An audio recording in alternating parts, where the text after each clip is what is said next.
Hello everyone, this is Kawainame TV. This video is all about What If Naruto Born with Red Hair Part 3. Don't forget to like, share and subscribe. Kindly click the bell button for more updates. Chapter 35. Let's fight. The ever-venerable Lord Third Hokage stared out from the windows of his office, mulling over the appearance of the sprawling village while nursing his smoking pipe. As was customary with the upcoming third exam, the foreign delegations would soon be arriving at the village.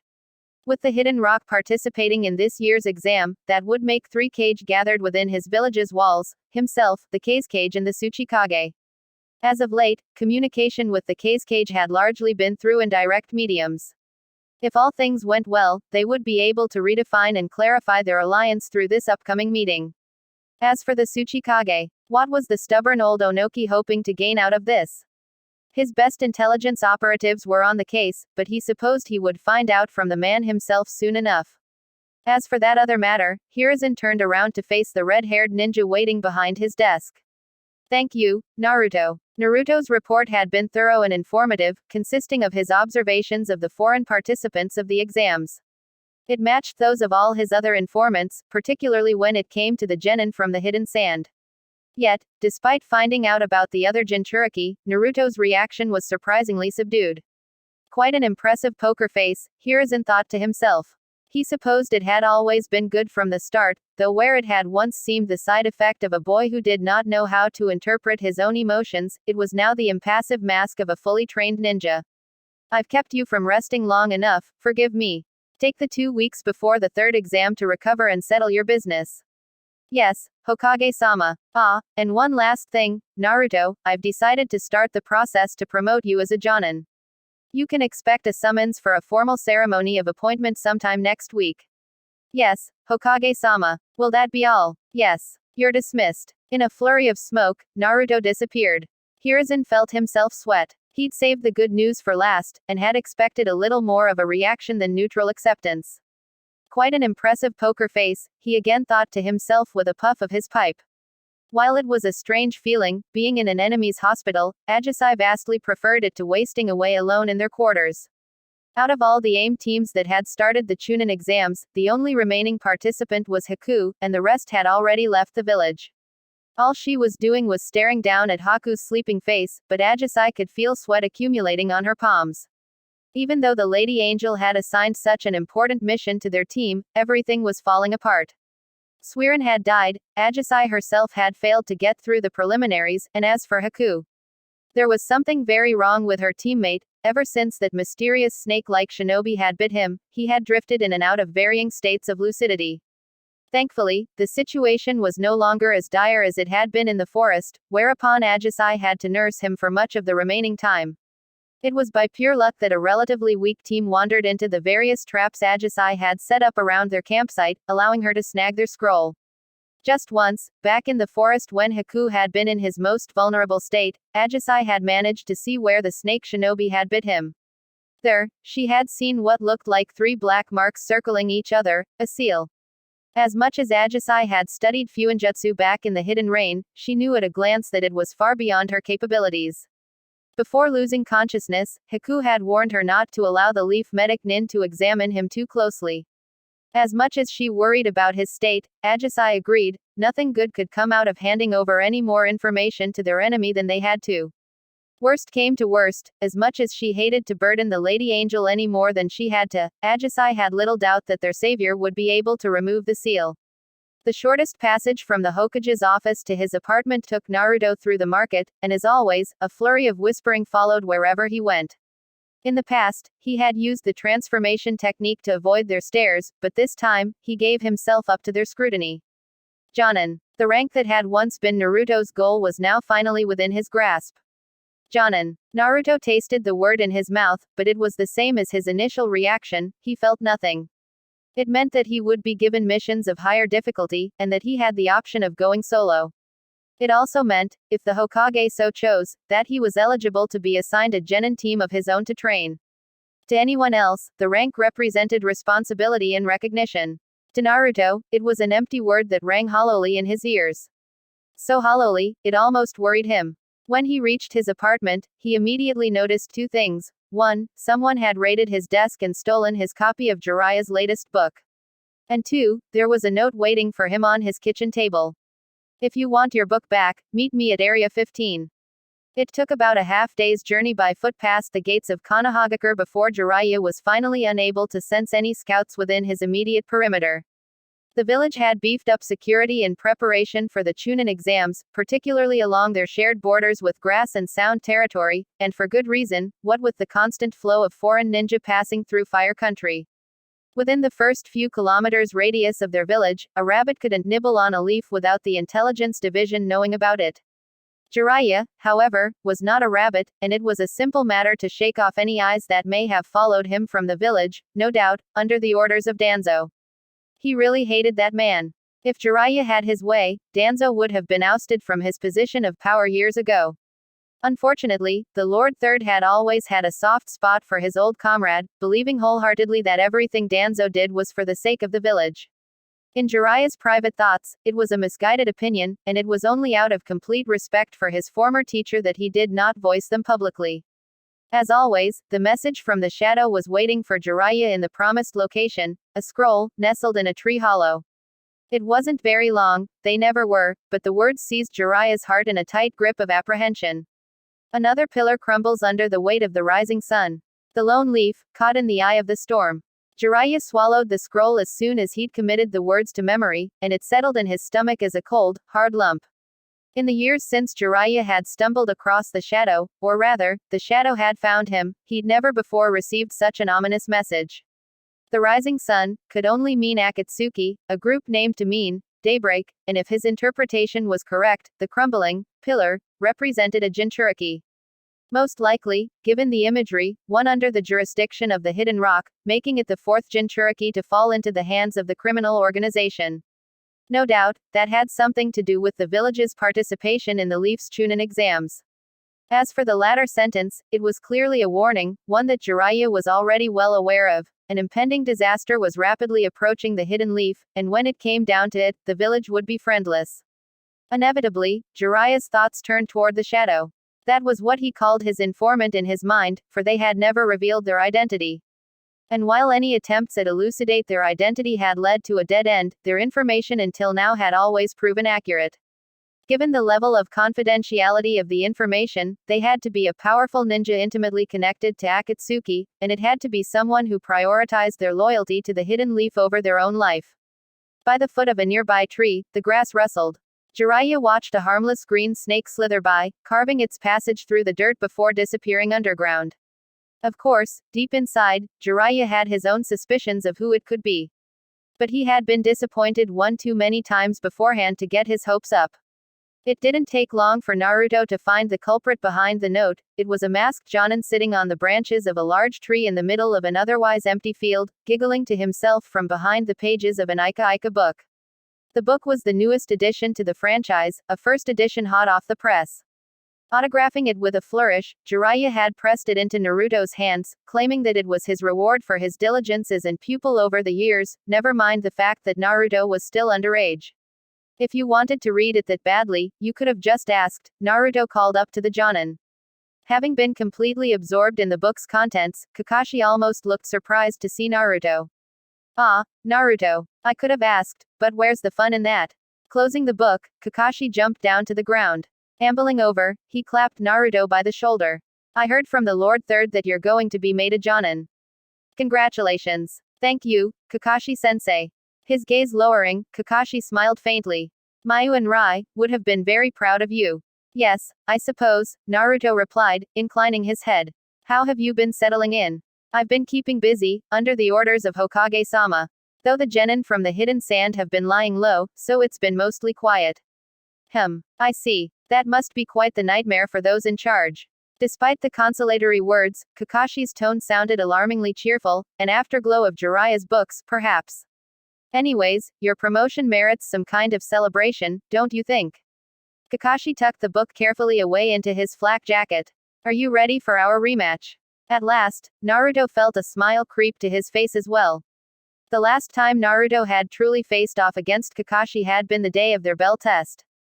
While Naruto had managed to snag a bell for their team then, it had been a match between a teacher and his pupils, meant to gauge their teamwork rather than test their battle prowess. That was no longer the case. They were no longer in a forested terrain, a training ground meant to teach a genin how to utilize his surroundings. They faced each other on an open field as equals, the wind whipping through the grass at their feet. The winner will be whoever remains standing, said Naruto. He had zero intentions of holding back. With his imminent appointment to Jonin and Kakashi having his own team to handle, who knew when he'd next get a chance to properly measure his progress against Kakashi. Kakashi accepted his proposal with an easy smile. We'll still go out for ramen after this, I assume. There won't be any lingering hard feelings. Sure, if you can still stomach anything by the end of it, Naruto retorted. There was an opening pause, as each sized the other up. The few times he'd seen Kakashi fight seriously, the Jonin had always been a terrifying sight to behold. On top of his prodigious base speed and taijutsu, his use of the Sharingan granted him mastery over at least 4 basic nature transformations, giving him a leg up over Naruto, who had mainly focused on honing his lightning and wind jutsu. No, the key to success would not be through superior technique. When it came to Kakashi, Naruto's best strategy would be to take advantage of where he had an edge, and simply overpower him. The seconds ticked by, and Naruto struck first.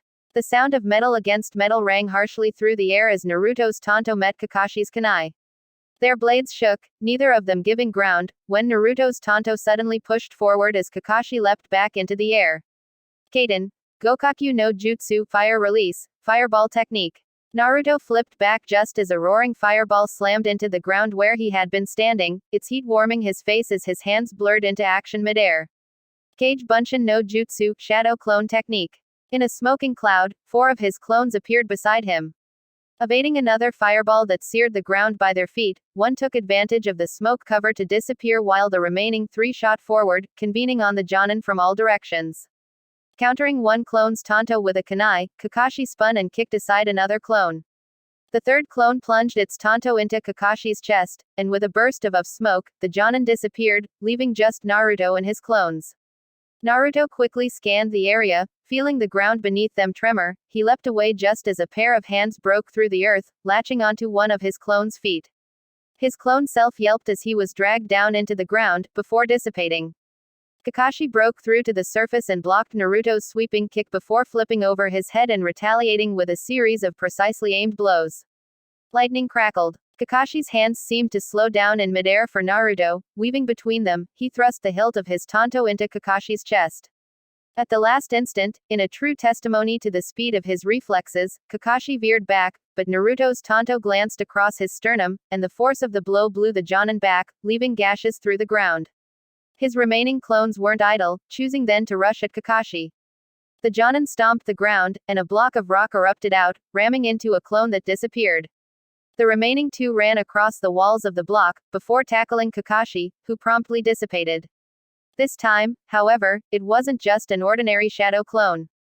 Instead, it sent out a spark of blinding lightning that promptly sent a shock of 1,000,000 volts running through Naruto's clones.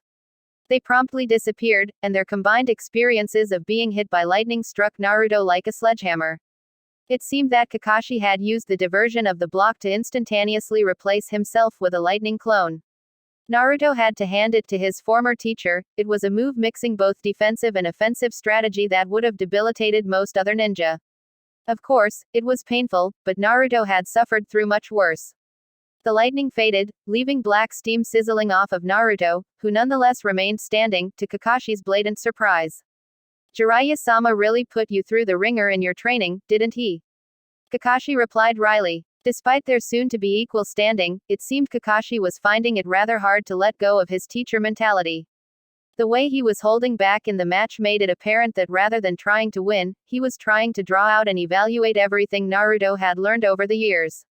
Well, Naruto was more than happy to show him some of the results of his training.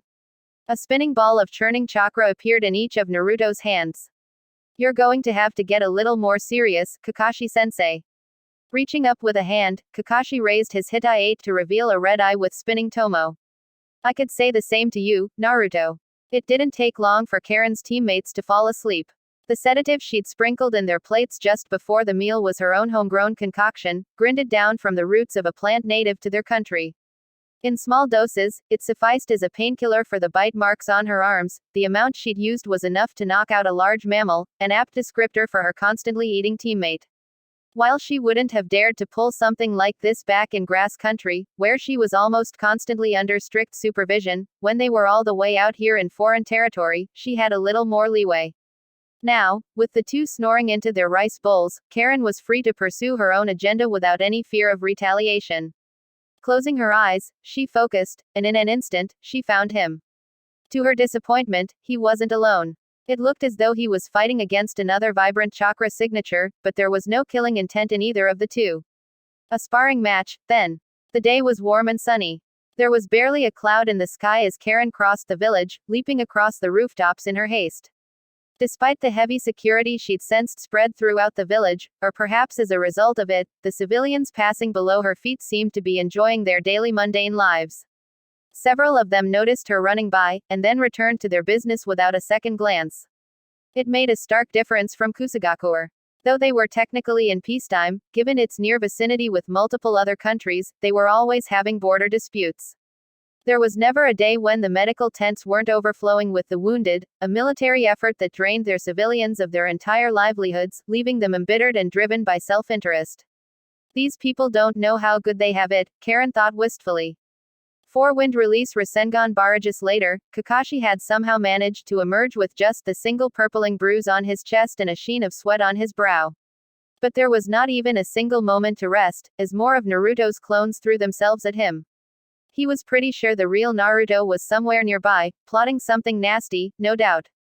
Unfortunately, with his clones constantly on the offensive, Kakashi couldn't afford even a single opening in his defense without the risk of being obliterated by a souped-up Rasengan. Naruto had been strong enough to be considered for a Jonin appointment even before he'd left on the mission to Wave Country. However, now, after several years under Jiraiya's tutelage, it seemed he'd returned with a much more efficient and polished skill set, attacking with a punishing pace meant to wear down any opponent. Given Naruto's massive chakra reserves, with a good strategy, he'd be able to outlast almost anyone. But this wasn't the extent of it. If it had been anyone else, Kakashi would have accepted these improvements as a fine result of their years of training. Because it was Naruto, however, Kakashi knew there was something still up his sleeve. As for whether he would be able to draw it out of him, well, Kakashi had joked about the student surpassing the teacher, but now, he was starting to feel like it wasn't so funny after all. His chakra reserves were starting to run low. If Kakashi wanted to emerge from this without losing face, he'd have to end it here and now.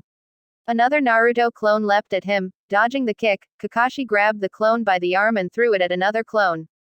As the clones momentarily fell back, Kakashi concentrated lightning chakra into his hand, and the sound of 1,000 chirping birds filled the air. He shot towards the clones, the ground breaking at his feet with every step. His Chidori ripped through the clones at such a speed that they all burst into nothingness in the same instant. Where was Naruto? There. By the tree. His eyes were closed. Was he seriously sleeping? No. He was meditating. It was too late to turn back now. Kakashi's Chidori was already bearing down on Naruto. Was it a clone? Suddenly, Naruto vanished. A looming metal gate in the darkness, locked by a single seal. A lurking demon just beyond it, waiting for its one chance to break free. Naruto was almost starting to get used to the sight. You again, snarled the Nine Tails. What do you want now? What I always want, said Naruto. Stop getting in the way of my chakra. The Nine Tails let out a guttural laugh that echoed through the darkness. Your chakra, you say? I have prowled this world, free, for a millennia, but my chakra has been flowing through you since the moment your flimsy existence was conceived. You have known me for the entire length of your short, miserable life, but for me, this is merely a temporary jail. And when I break free, I will claim what is mine. Naruto didn't reply. This wasn't the first time the Nine Tails had gone off on him. However, he knew they weren't empty threats. Thanks to Jiraiya, he knew that the 8 trigrams seal used to seal the Nine Tails within him was growing weaker over time. In fact, the more Naruto used the demon's chakra, the weaker the seal would grow, and the more easily it would be able to take control of his body. Jiraiya had also introduced the toad with the key to his seal to Naruto in the midst of their basic Fuinjutsu lesson. Minato knew that the seal would weaken over time, and he entrusted the key to me to strengthen the seal when the time came. Jiraiya paused, and looked up from the flickering campfire. But Naruto, from the way this seal was set up, I believe he intended for you to be able to use the Nine Tails chakra. If you want, I can use this key to weaken the seal instead, and help you start utilizing its power. No, Naruto replied flatly. I won't rely on a power that I can't completely control. Isn't there a seal that will completely block the nine tails from taking over my body, but let me use its chakra? Wearing a thoughtful look, Jiraiya stroked his chin. The tailed beasts aren't just chakra pumps, Naruto. While they aren't exactly living beings, they have individual personalities that cannot be suppressed. The seal used on you is one of the strongest seals I know of, but the most important thing I learned in my own Fuinjutsu studies in Whirlpool Country is that if there's a will, there is always a way. Jiraiya lowered his hand and gave Naruto an appraising stare. How is your sage training going? Naruto opened his eyes. The first clone he had sent out in the midst of his fight with Kakashi was finally ready. Given Naruto's contract with a fox, gathering natural energy always took longer in the daytime, in the absence of moonlight. But with a clone hidden away to gather energy while he distracted his opponent, it was more than feasible. His clone disappeared just before Kakashi's Chidori ripped it apart, and Naruto felt the natural energy immediately filling his body, waking up senses he hadn't even realized he'd been missing. Suddenly, he knew exactly how many blades of grass remained in the field. He could sense the Hokage pacing in his office all the way on the other side of the village, the Aim Hunter Nin lying in a hospital bed, the Suna Genin lurking in the foreigners' quarters, and the Kusa Genin. Dot was getting alarmingly close. The balance wasn't perfect, what with the nine tails chakra acting as a constant interference, like a giant boulder blocking a river. Nor would it last long, there was only enough energy to last him a few seconds, at best. But it would have to be enough. Sorry, Kakashi-sensei, he thought. I'm going to need you to get a little more serious. The Naruto that had vanished had been a clone. Kakashi swung around immediately, searching for Naruto's chakra signature, and he found it. Kakashi's eyes widened. Naruto must have been hidden underground, for he erupted out now, directly before Kakashi. It was oddly reminiscent of their first fight during the bell test, when Naruto had leapt out of a hole in the ground to grab a bell off of Kakashi. But that wasn't what took him by surprise, no, it was Naruto's chakra itself. Where it had been enormous before, it was now colossal, churning as though it yearned to break free of its vessel. What was more, Naruto's appearance had changed. His eyes were red, almost fairly so, and his hair had grown longer and shaggier in a way that fleetingly reminded him of the boy's parents. Had the Nine Tails taken control again? But no, this felt different from before. Somehow, Naruto was in perfect control. All of this ran through Kakashi's head in the split second that he glimpsed Naruto shooting towards him. The next instant, he felt Naruto's foot collide into his chest, precisely where he'd previously struck with his hilt.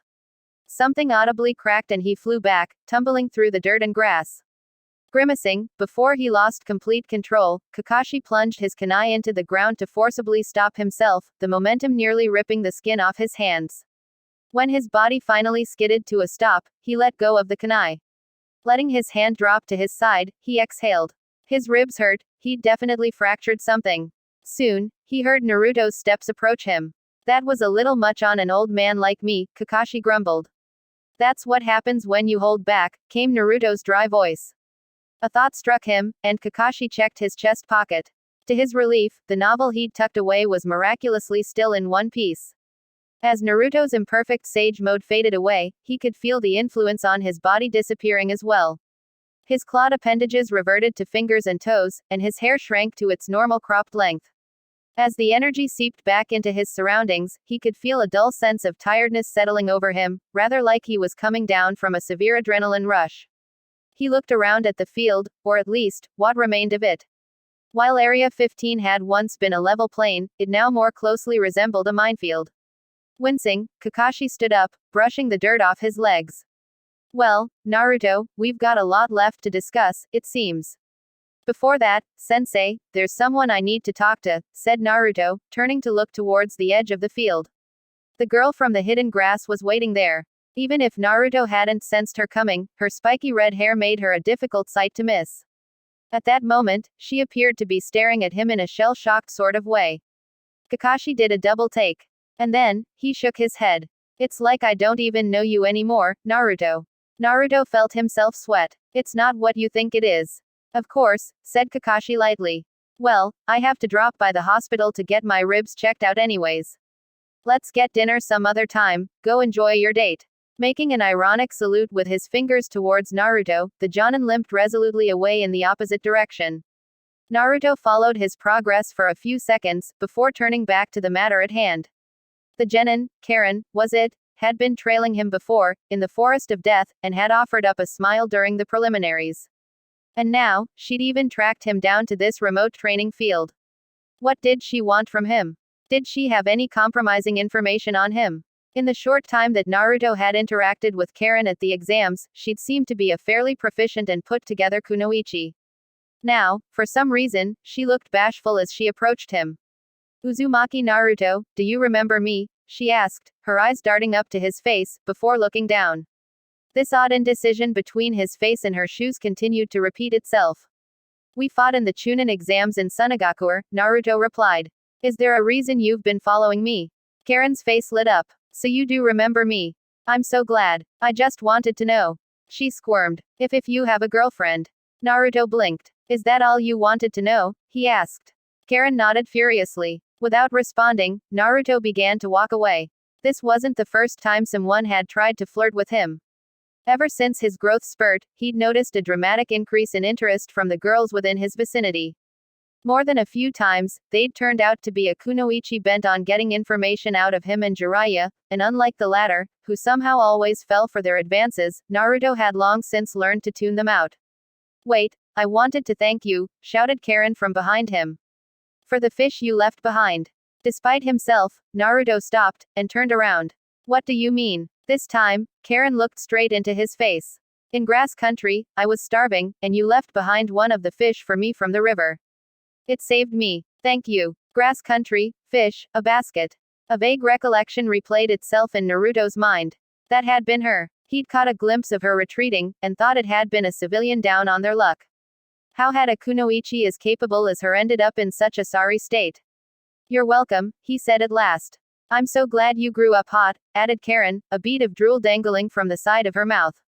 Women are all the same, Naruto thought to himself, and walked away. Chapter 36. Empty Heart, on the first day of the second test of the Chunin exams. It was the first time in a while that a messenger bird with an urgent summons to the Hokage's council had tapped on the shoulder of every veteran jonin in the village. Heeding the call, the chamber was soon filled with clouds of smoke from multiple jonin body flickering in. One of the Chunin exam proctors had reported to the Hokage her shocking findings of a team of faceless corpses. The photo evidence was now presented to the jonin. While disturbed, most of them seemed blissfully ignorant of its implications. However, a select few immediately turned pale. The vanishing facial copy technique, but that can't be. Predictably, it was Enko who would baldly spit out the name of the culprit. Orochimaru. That snake is back. Yes, said the Hokage heavily. I, too, believe he has returned. It cannot be coincidence that this has happened in the midst of the Chunin exams, when our village is filled with foreign ninja. Should we cancel the exams then? No. Orochimaru knows that this technique would give him away in an instant. And yet, he left those bodies out in plain view. He is challenging us, and losing our composure is not the right choice to make here. But Hokage-sama, that means our suspicions are true and that Akatsuki is involved. The Hokage's face turned grim. If only that was the least of it. We have reason to suspect that Orochimaru is connected to not just Akatsuki but other hidden villages, perhaps even our allies. You think our allies would partner with Akatsuki and betray Konoha? Well, the treaties of alliance are really no more than verbal agreements, Kakashi interjected. It's just like the world wars of the past. In any case, right now we still have too little information. We must not make too many assumptions. The Konoha councilwoman added, we have already dispatched Anbu Black Ops to each nation to gather intelligence. It is imperative that we not make a single careless move. Our enemies will pounce on any such opportunity. The Hokage looked around at his agents. I have the utmost confidence in all of you. If it comes to it, we shall consolidate all of the Hidden Leaf's strength and fight. It was cold. Snow drifted down from the sky, covering the bridge in white and melting away where it touched his bare skin. A cold wind brushed against him. He shivered, but he had nowhere to go. The blood on his face had long since dried up and crusted over. He was all alone. The snow continued to drift by. Slowly, serenely. He wondered, if he closed his eyes, would the rest of the world disappear? Suddenly, a dark shadow fell on him, and he looked up. There was a tall man there, a ninja. Bandages covered most of his face, leaving just a pair of dark eyes. The man spoke in a low, brusque voice. Do you want to be needed by someone? Can you give everything to me? In a trance, he stood up. His eyes fixed on the face of the ninja before him, he felt his heart throb. He took a step and another, and then the man rested his hand on the top of his head. His eyes filled with tears. It had been too long since he last saw the man. He felt the man pull him to his side. But when the man spoke again, it was a hiss. Come find me when your own strength can take you no further.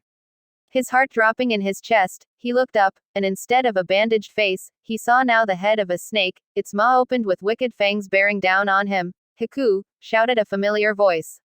Ajisai. Everything was blurry. His head was spinning. One moment, a snake was about to tear into him, the next, his teammate was standing over him. But it was too painful to think, to be awake. Haku felt everything fade away into black. Unlike the Chunin promotion, which hinged on the evaluation of the host village conducting the Chunin exam, the Jonin promotion was by appointment of one's own cage only. It was also a much more subdued ceremony. Naruto distinctly remembered the excessively elaborate sand structures from his own Chunin certification event. Do you swear your loyalty to the village of Konohagakure and to the incumbent Hokage? Yes. Do you swear to protect the village and its people, and to take its secrets to your grave? Yes. Then I appoint you, Uzumaki Naruto, to the rank of Jonin, under allegiance to the village of Konohagakure. Henceforth, you will respond solely to me, for as long as I hold the title of Hokage. Yes, Hokage-sama. Eyes beaming out from below his hat, the Hokage regarded Naruto proudly. You've done well. Minato and Kushina would have been proud of you, as would have your old teammates. Thank you. It is customary that a Jonin go on his first mission solo. That being said, the Hokage's smile faded. I have a pertinent update for you, Naruto. I have received information that all but confirms that the Akatsuki have started to make a move against the Hidden Leaf. Akatsuki, the mercenary group that was hunting down Jinchuriki. He'd encountered 2 of their members in Wave Country, even with the power of the 9 tails, he'd barely managed to kill one of them. And now, it seemed they were bearing down on Fire Country. Perhaps sensing Naruto's unspoken questions, the Hokage continued. I have decided not to cancel the Chunin exams. However, in order to gather more information, I have sent out many operatives, and this concerns my urgent mission for you. You will escort a medic nin to aid a wounded undercover agent in Earth Country who may be in possession of vital information, and bring both of them back to our village before the start of the 3rd exam. This is a mission of a rank difficulty. Discretion is the rule. The Iwa nin must never find out that we have been spying on them. You think the Akatsuki won't attack before the 3rd exam? It is unlikely. They will be waiting for when the foreign delegations have all arrived, that is, when we are at our most vulnerable. Naruto paused. While his next question was impertinent for his position, he figured they had been sidestepping the issue for long enough. Did your council have you request this mission of me? For a long moment, the Hokage mulled over the question on his pipe. And then he sighed. No, they did not. Given your Jinchuriki status, they would prefer to keep you close by. And I feel the same way, Naruto. You must consider me a puppet, dancing to the tune of my advisors, and by extension, the village. Perhaps over the years, that has become the case. The Hokage spread out his hands. However, putting all that aside, Naruto, you are not just a Jinchuriki. You are a Jonin now, with qualifications that make you suitable for this mission. That being the case, will you accept it? The Hokage's face had been lined with wrinkles for as long as Naruto could remember. When he was a child, the Hokage had always seemed ancient, a legendary piece of history, in a phrase, the god of shinobi, as some called him. As Naruto had grown older, the Hokage had become a leader behind a mask, someone with ulterior motives, someone whose true face he couldn't see. Yes, Hokage-sama, replied Naruto. An unreadable emotion flickered in the Hokage's eyes. Thank you, Naruto. As always, the small, cynical voice in Naruto told him that this show of vulnerability was yet another tool at the Hokage's disposal to bend him to his will. But in that instant, he thought he'd caught a glimpse of the face behind the mask. With the sudden change in plans, it was decided that Naruto would leave for the mission at sunset. Time was sensitive, and although getting to Earth Country on his own wouldn't have been an issue, he would have to deal with not just the medic nin, but possibly an injured operative, all the while avoiding detection from Iwa nin. Certainly, a challenging mission for a Jonin barely 5 minutes into his initiation. Still, what with Kakashi busy these days training his Chunin team, and Jiraiya having disappeared on his own business, Naruto thought it would make a nice change in pace from skulking around the village. There wasn't anything Naruto needed to pack for the mission. Over his years of travel with Jiraiya, he had learned to become self-sufficient and knew how to obtain food and shelter no matter where he went. Still, just in case, when Naruto left his apartment, his clone stared back at him just before he closed the door. As he headed to the gates, where he'd been told the medic nin would be waiting for him, he looked up at the stone faces of the Hokage monument that bore down on the village. Several people had told Naruto that he greatly resembled his father, the fourth Hokage. It was part of the reason why he kept his hair cropped short. He had never known his father, and if he wanted to endure the world around him, he had to live his life in the present, not the past. And yet, he couldn't help but think, now what? He had once wanted to become strong enough to protect those he cared about. But after Rai and Mayu had died, there was something he had realized, though he hadn't been able to put it into words at the time. No matter how strong you were, when it mattered the most, all of that power couldn't save anyone. Because in the end, everyone was alone. Naruto wasn't the only one who had lost his team. Kakashi had as well. The same could be said for Jiraiya, the Hokage. The most powerful people he knew hadn't been able to save the ones they'd wanted to protect. With all his years of experience, Kakashi had said that all they could do was to endure. That was what being a ninja meant. However, Naruto had thought there was more to it than that. That there had to be more than that. So he had traveled the world in search of all the things that he couldn't understand. But rather than finding answers, he had only found more questions. Until now, each step of his way had been obvious to him. It had been easy to move forward when he could clearly see where it would take him. But now, the way ahead was dark. Though he kept stepping forward, he no longer knew where it was that he was heading. Hyuga Hinata. At the sound of the unfamiliar voice, Hinata immediately answered, yes. She turned around, and felt her lips part in surprise. Him, of all people.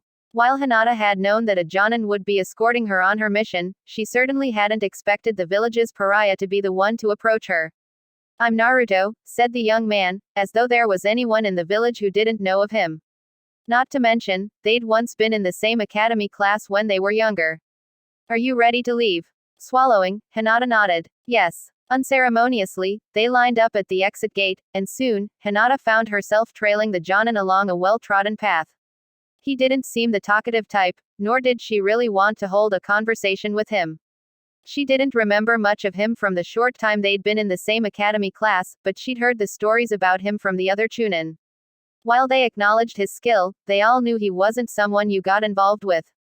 There was also, of course, the one blemish on his otherwise spotless track record, the disaster of the wave incident from 3 years past. Both of Naruto's teammates had been killed in action, and though the specific details of the mission had never been released, after Naruto disappeared from the village, the majority opinion held that it had been his fault. And now he was mysteriously back, and Hinata was alone with him. Naruto had been examining the map, but suddenly, he turned towards her. You're a Chunin, right? Why yes, said Hinata. Starting to feel somewhat self-conscious of her repetitive replies, she added, only medical ninja who have received a Chunin certification are allowed to go on missions above C rank. I see. With that, Naruto put away his map and began to pick up his speed. It was apparent that he knew nothing about her. However, despite the fact that this was technically an escort mission, he obviously expected Hinata to carry her own weight. Somehow, that brought a small smile to her lips. It made a welcome change to be thought of in that way. In the crowds of Leaf Nin and foreign ninja alike streaming in and out of the village, nobody noticed the two Suna Nin speaking quietly to one another. Everything is in place, said Baki. I will return to Wind Country now to report to the Lord Fourth. Make sure to keep Gaara under control, Temari. Temari hid her frown. Her given task was far easier said than done, but it was her duty, and she would see it through. It was the least she could do while her countrymen prepared for the inevitable war that rapidly approached. Yes, Baki. Safe travels. While she may have been the daughter of the Kazekage, she was currently no more than a glorified babysitter for Gaara. Nonetheless, they would play a critical role in their scheme against the Hidden Leaf, and if all went well, she would become a part of her father's inner circle. Of course, that was a big if.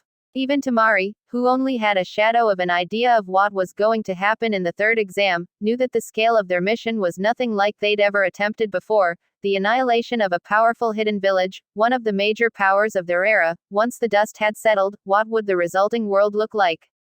By the time Tamari returned to their quarters, the sun had set and the moon was a crescent in the sky. There was a dark figure standing outside the building. Tamari froze, as she realized Gaara was waiting outside for her. However, a hurried glance at his face told her that, perhaps with the decreasing influence of the waning moon, he seemed to be in more control of himself.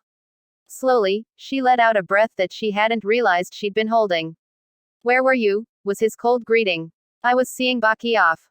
Did you eat dinner?" Gaara didn't respond, instead looking sullenly away, meaning Tamari would have to figure out dinner for the two of them. For the two of them, not for the first time that week, a haze settled over her. For all her flippancies, Matsuri, their teammate, had been a good cook. Tamari would miss her miso soup, in particular.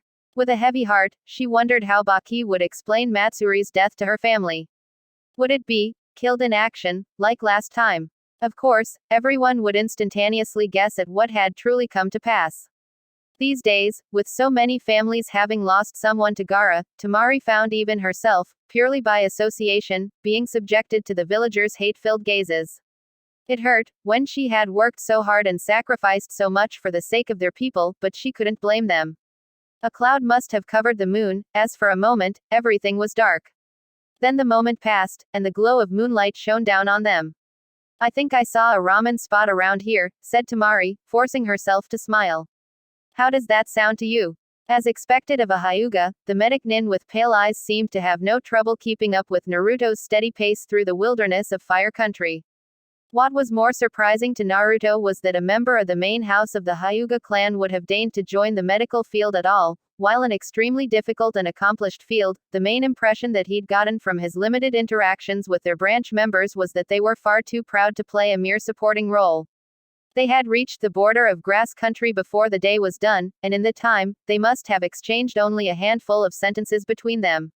He could feel the waves of curiosity coming off of her, though whether out of politeness or apprehension, she didn't voice any questions.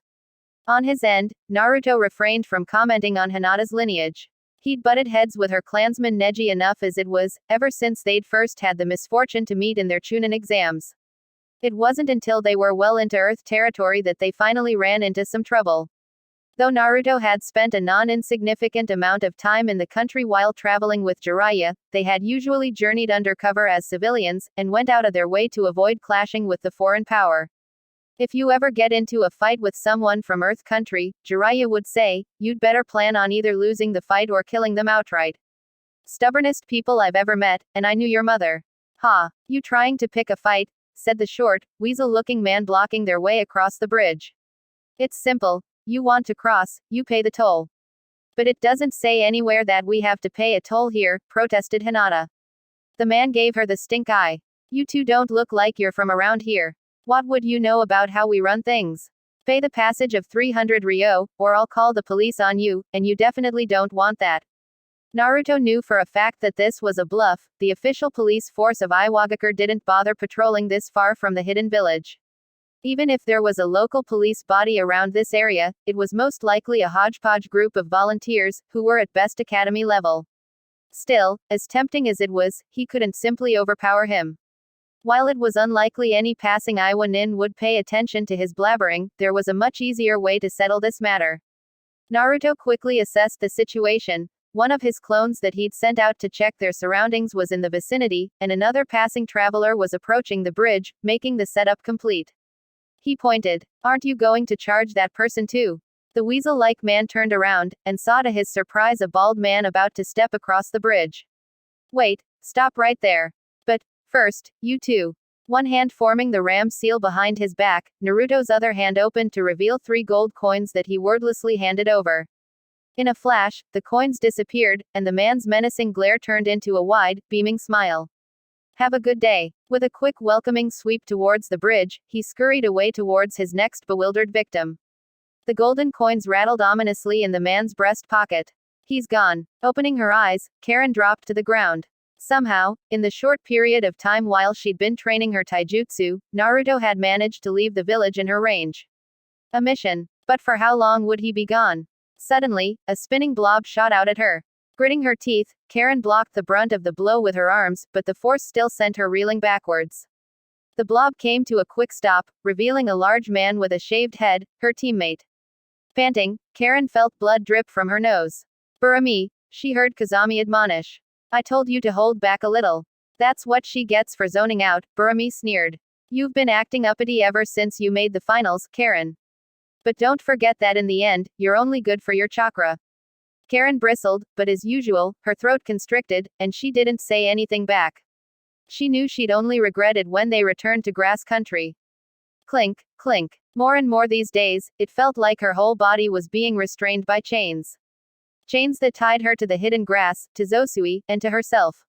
She hadn't felt this way, back when her mother had been alive, and sometimes, she wondered whether her mother had felt so trapped in her final moments.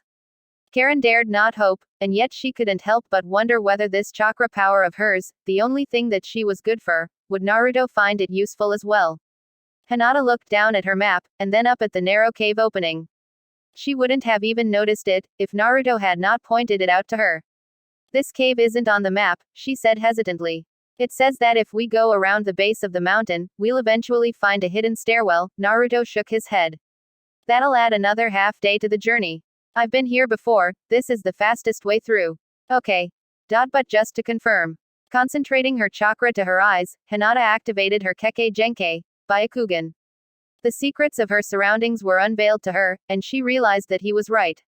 The cave quickly widened out to a large man-made tunnel that traversed the mountain and emerged near their destination. As they made their way through the dark tunnel, Hinata deactivated her eyes and instantly lost all visibility. However, the way was straightforward enough, and there were no other nearby chakra signatures. Even if there had been, she doubted she would have noticed, what with Naruto's strange chakra following her.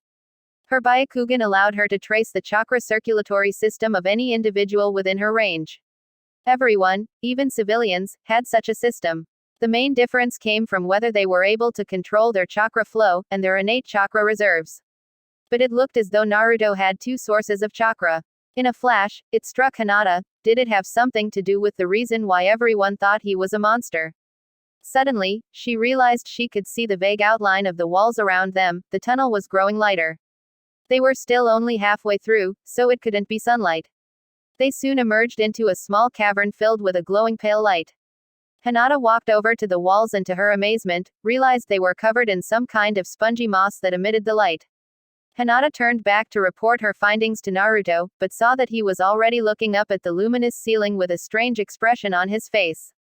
If she had to put it in a word, it was wistful, and it was the most emotion she'd seen from him since they'd left the village. What was he thinking about? I'm sorry I doubted you, she said at last. Without looking at her, Naruto replied, you should always confirm things with your own eyes. Even more so for someone like you. But sometimes, even my Byakugan doesn't tell me the entire truth, Hinata said softly. Naruto lowered his gaze, and she saw that his face was blank again. Let's keep moving. The roar of a summoned beast echoed through the forest, followed shortly by the deep rumbling of the ground splitting apart. Soon afterwards, the sound of 1,000 chirping birds swelled out from the trees, accompanied by sparks of lightning. From Kakashi's vantage point, he could get a general gist of the ongoing battle, and given the battering he'd undergone at the hands of his former student, he was rather glad he was all the way up here in the tree, instead of down on the forest floor. Furthermore, what with training his team, he didn't feel like he was simply twiddling his thumbs, waiting for the inevitable attack on their village. The group of missing nin calling themselves Akatsuki, the Jinchuriki, the presence of their allied villages in the Chunin exams, even though they knew there was something tying all of these together, it seemed they could do nothing until their mysterious enemy first made a move. The tense shroud that enveloped the hidden leaf these days was not unlike what had covered the village 15 years ago, when the Nine Tails had attacked. While Kakashi had been too young to be allowed in the village's main line of defense, this time around, he was more than prepared to put his life down on the line. He'd be damned if he lost anyone else without a fight. They hadn't been fast enough. Or perhaps, it had been a hopeless mission from the start. They'd found the Leaf agent they had been sent out to rescue lying on the floor of the designated safe house in a puddle of congealed blood. His eyes were wide open, staring blankly up at the ceiling. A leg and an arm had been amputated, both in a single, powerful blow, by the looks of the cleanly sliced flesh.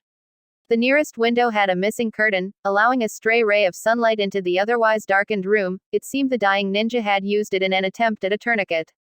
Naruto watched as Hinata knelt by the body and checked for a pulse.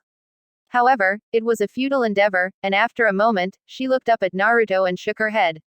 He's been dead at least half a day. It looks like he lost too much blood and went into shock. There was something missing here. The Hokage would not have spared a medic nin and a jonin on a futile mission. The perpetrator wasn't able to finish him off. If he had time to try and patch himself up, he should have had time to leave a message. Naruto searched the corpse, however, nothing turned up. The only thing that seemed to be there was a cold, stiffening body. To his surprise, Hinata spoke up. Allow me, if you will. The muscles around her pale eyes grew pronounced as she activated her Byakugan. She scanned the corpse, before coming to a sudden stop at his stomach. There's something there, a message. He must have swallowed it. His stomach acids have already started to digest it, but let me see. She paused. Akatsuki is making a weapon to control the world. The Leafs, Jinchuriki, is their last target. Her ominous words rang in the resultant silence. A weapon. Naruto looked down at the corpse's still face, the ninja who had died for this one message. There was an old scar running down the side of his face. Naruto couldn't remember seeing anyone with his features at the village. But then again, he'd never paid too much attention to others outside his immediate circle of acquaintances. Reaching over, Naruto closed the man's eyes shut. We have to inform the Lord Third as soon as possible, said Hinata. Getting up, Naruto nodded, that much was obvious. The question was, would they make it back in time? At a hard pace traveling, they had reached their location after 3 days. But now, the sun was already setting on the day, and the third exam would be starting early in the morning. Should he send a clone back? No, while shadow clones were hardier than your average clone, they were still vulnerable to too many attacks for them to serve use offensively against any opponent worth their salt. Then, should he leave behind the medic nin and speed back to the hidden leaf on his own? Not only would he be abandoning his duty of escorting her, it would drain him to cover that much distance using his lightning chakra. But if he summoned a Makuro? Suddenly, Naruto's head spun as a deluge of memories rushed into his mind. One of his shadow clones had been taken out. More specifically, the one he'd transformed into a coin and left with the weasel-faced crook. He'd planned on letting it linger there as a safety measure and as a potential spying mechanism. But now, it seemed, the man he'd left it with was dead. Give you money, said an unknown male voice. It was dark in the pocket, but the clone could still hear everything happening around him. The male voice spoke politely, and yet something about it told him its owner was not someone to be trifled with. Unfortunately, the weasel blocking the bridge must have had a rather successful day taking advantage of passing travelers, and let it get to his head. That's right. And if you don't pay up, I'll have the police go after you. Today's not your lucky day, said the voice. If I wasn't alone, you might have lived. What are you talking about, you shark-faced bastard? Abruptly, the memory stopped there.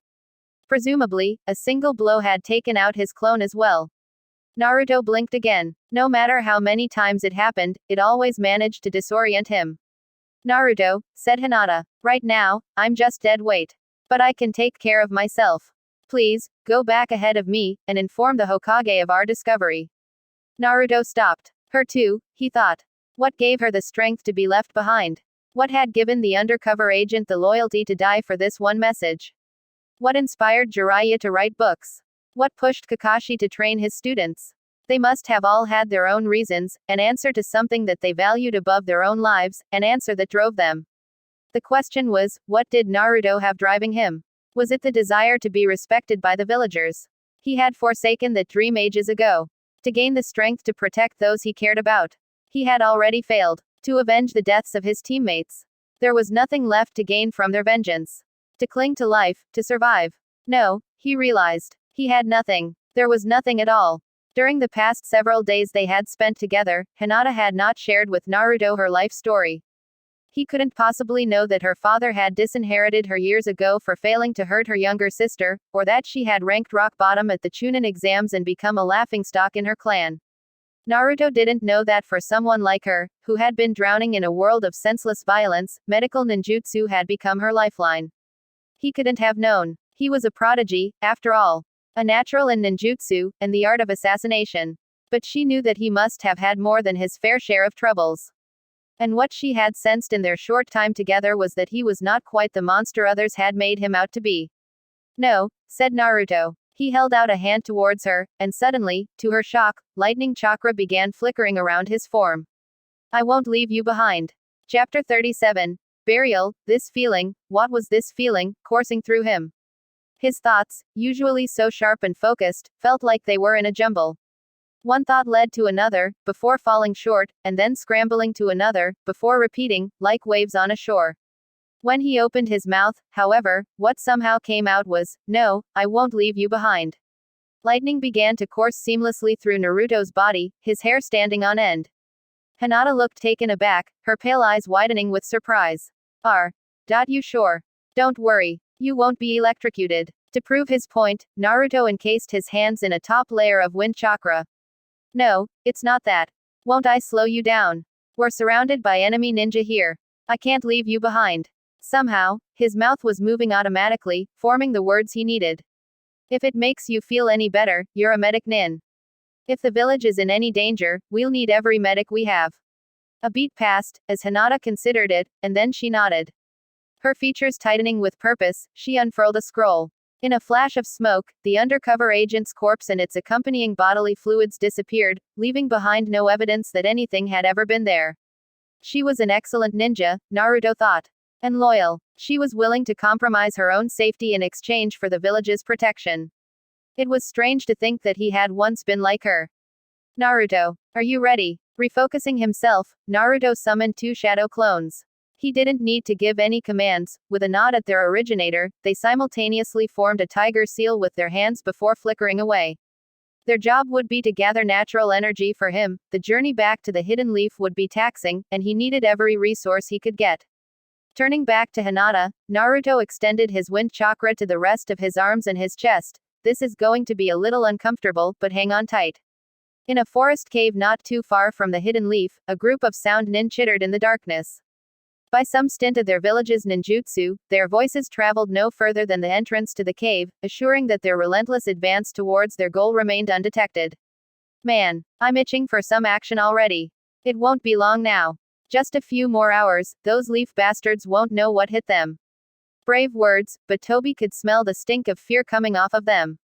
While the hidden leaf was not as formidable as the hidden cloud, you couldn't expect to partake in an invasion against one of the great hidden villages and walk away unscathed. What are you snickering about? It seemed one of them had noticed Toby sitting alone in the corner. Snickering. What gave you that impression? With an unflattering yelp, Toby hunched over. I think that fish I had earlier was bad. My stomach hurts, blearg. Hurriedly, the others backed away and returned to their mutterings. Dropping back down to the ground, Toby leaned his masked face against his fist, and regarded the silhouettes spread out in the cave.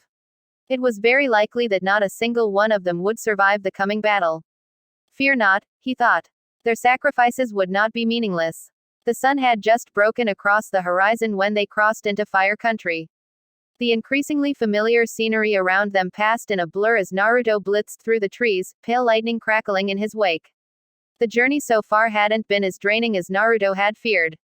Hinata was lighter than she looked, feeling nearly weightless in his arms, or perhaps he was just that distracted.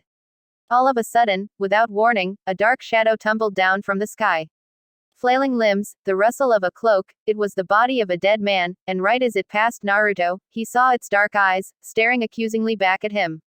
A jolt running down his spine, Naruto almost skidded to a stop, but he kept going. And then one by one, more appeared, ghostly figures in ragged cloaks, falling down from the sky around him like leaves in the wind. It was nonsensical, it wasn't real. However, while it almost felt like the times when Imakuro had played an illusionary trick on him, he knew that it wasn't a genjutsu.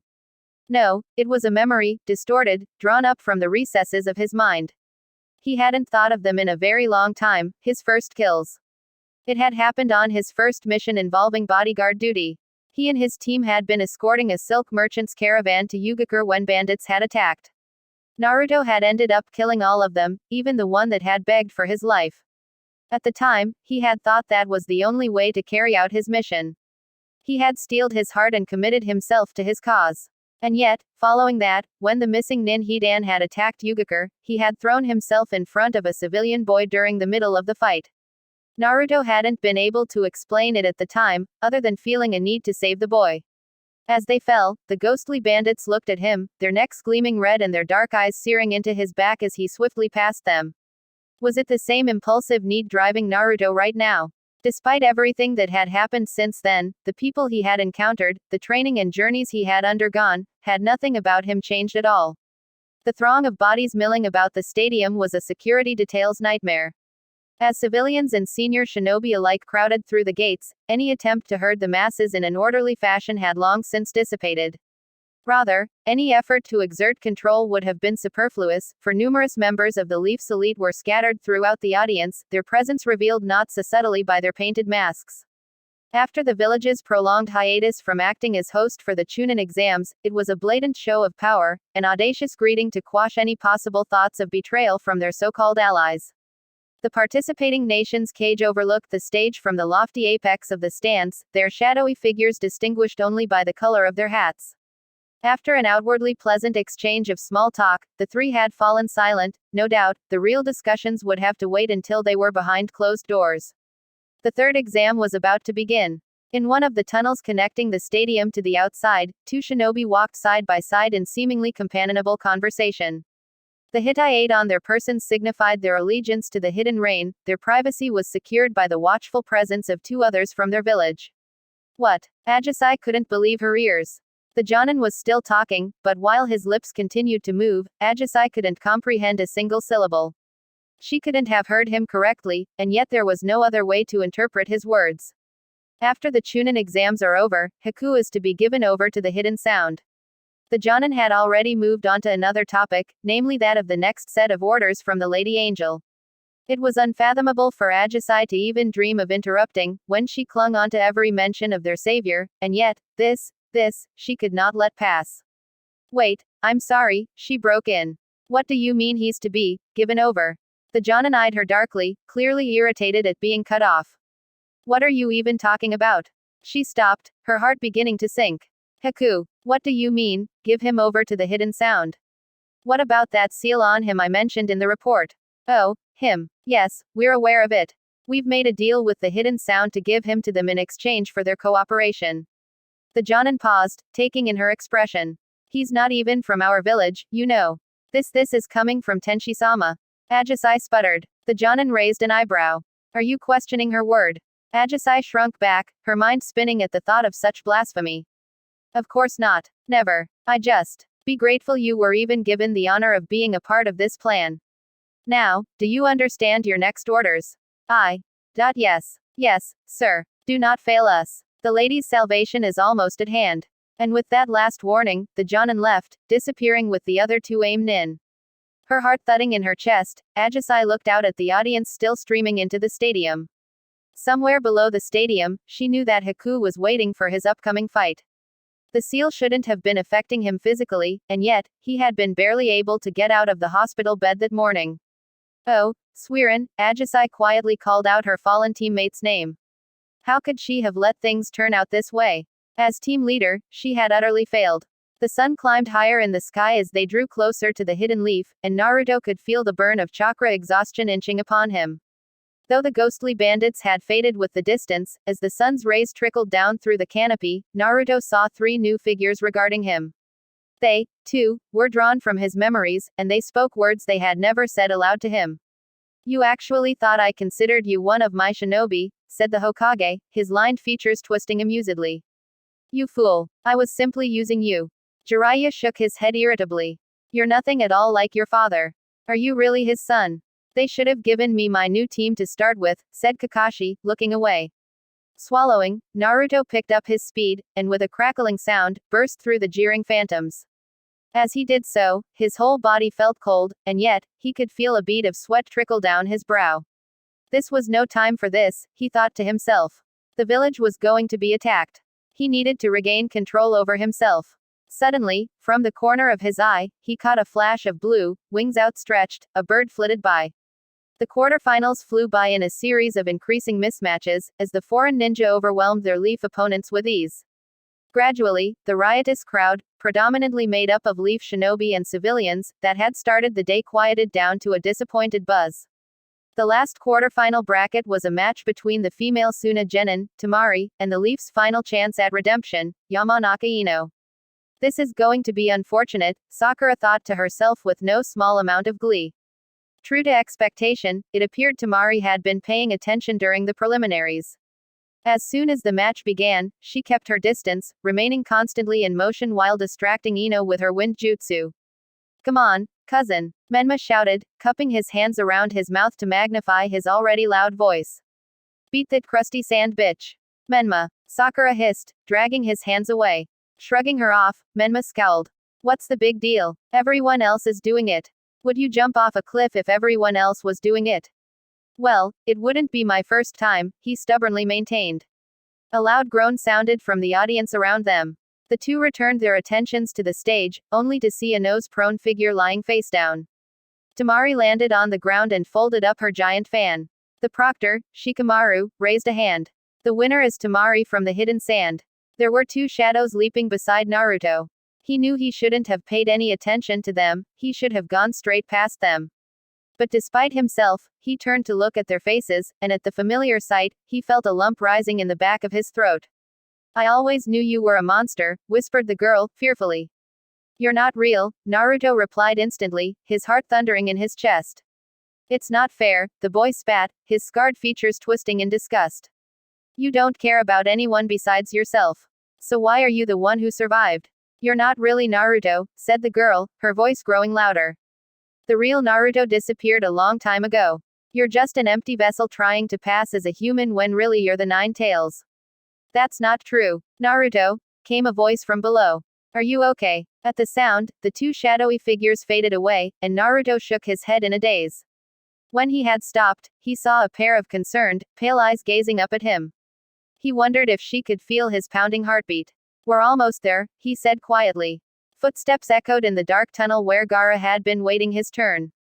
He opened his eyes and saw his sister's face, pale and drawn. Remember, Gaara, at the signal. Uncrossing his arms, he straightened up, and without a word, he brushed past his sister. As soon as Gaara had crossed into the open, sunlight struck his face, harsh and unforgiving, momentarily blinding him. Then, as the white spots faded from his vision, he found himself standing across from a girl with hair that burned like fire in the daylight. Moving on to the semi-finals will be Karin from the hidden grass versus Gaara from the hidden sand, cried the proctor. He fixed Gaara with a sharp look, before snapping his hand up into the air. Begin. The girl didn't waste any time, bursting into action with a quick series of hand seals that sent her plunging bodily into the ground. The audience began to murmur uneasily, no doubt waiting for Gaara to retaliate. He didn't move from his position, though he couldn't track her as well as he could have in the desert, there was no attack his sand couldn't protect him from. All he had to do was wait, and his prey would come to him on its own. Sure enough, before long, the ground at Gaara's feet suddenly exploded, a paper bomb planted below him, perhaps. It made no difference, as the sand that immediately rose up around him as a shield absorbed the heat of the sudden explosion. His arms still crossed across his chest, Gaara moved only the pupils of his eyes as he looked around for the girl. However, it seemed she had not revealed herself with the attack, choosing to bide her time underground. A wise decision, staying out of sight, he wasn't interested in fighting her. And if it had been anyone else besides him, perhaps it would have extended her life for just a few extra minutes. But time was of the essence, and it was running out, both for her and for himself. Mother is growing restless. Gaara watched as his chakra-infused sand began to trickle back to his gourd. The smell of old blood wafted into his face, and his nostrils flared. From the corner of his eye, he caught a sudden burst of movement from the audience. And then a dark shadow unfolded itself over Gaara. Temari stood on the rim of the stadium, her giant fan raised into the sky and blocking the sun. It was the signal they'd agreed upon. Without hesitation, Gaara formed the ram seal. Tanuki Niri no Jutsu, feigning sleep technique. For the first time in a long while, the sweet and terrifying bliss of sleep descended forcefully upon him. He could feel mother roaring in delight, rising out of him. His eyes fluttered shut, and his last fleeting thought was a question. When he awoke, if he awoke, would the world have come to an end? Deep underground, the moment Gaara fell asleep, Karin sensed the shift in chakra, though she hadn't yet realized its ramifications. For a split second, the overbearing feral and bloodthirsty chakra seemed to recede, and Karin sensed the chakra lying underneath. It was cold, it was furious. But it was also tired and lonely, and in a way, it reminded her of Naruto's chakra. Then, it exploded. Pure, unadulterated hatred and wrath, words couldn't describe the churning mammoth of chakra exploding above the ground. Immediately, Karin opened her eyes, but she could still feel the chakra. Her limbs went cold, and tears streamed down her cheeks. The sheer malevolence was so overwhelming, she found herself frozen, but the earth around her shook with a rumble, and Karin knew that if she didn't move, she would be buried alive. Give me strength, she prayed to the stars. Making a snake seal with her hands, Karin burrowed as far back as she could, molding apart the earth with her chakra, before shooting above ground.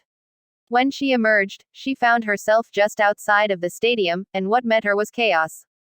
The first thing she noticed was the giant monster with seal markings all over its body crouched inside the stadium.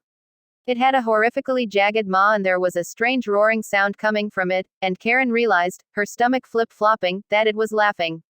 It had a single tail which came crashing down with an explosive sound, tearing through half of the entire stadium. A cloud of thick dust swept through the air, and giant slabs of shattered rock crashed into the ground. With that single sound, the world became unmuted, and Karin realized people were screaming. The civilians who had survived were struggling to escape the stadium, but there were ninja, foreign ninja, suddenly descending upon the chaos, and they slaughtered anyone in their paths. The Leaf Nin, after an initial scramble to overcome their shock, seemed to have rallied together. They must have somehow been prepared for the possibility of such an onslaught. As Karin watched, several masked Anbu ripped through a mixed gang of Suna and Aim Nin, body parts and blood splattering the broken concrete. Karin. To her horror, a bloody figure was dragging himself to her. His stomach had been cut open, and he was struggling to contain his slippery guts from spilling out. While it was difficult to make out his features through the blood and dirt coating his face, the body could only belong to one person, Burami, her teammate. Karin. Your arm, he howled, tears and mucus streaming down his face. Heal me. Desperately, he reached out for her. Automatically, Karin started to offer her arm, and then she stopped. Why? Why did she need to heal him, when Zosui wasn't here? When nobody was watching her? When she hated him? She took a step back, her heart pounding so hard she thought it would burst in her chest.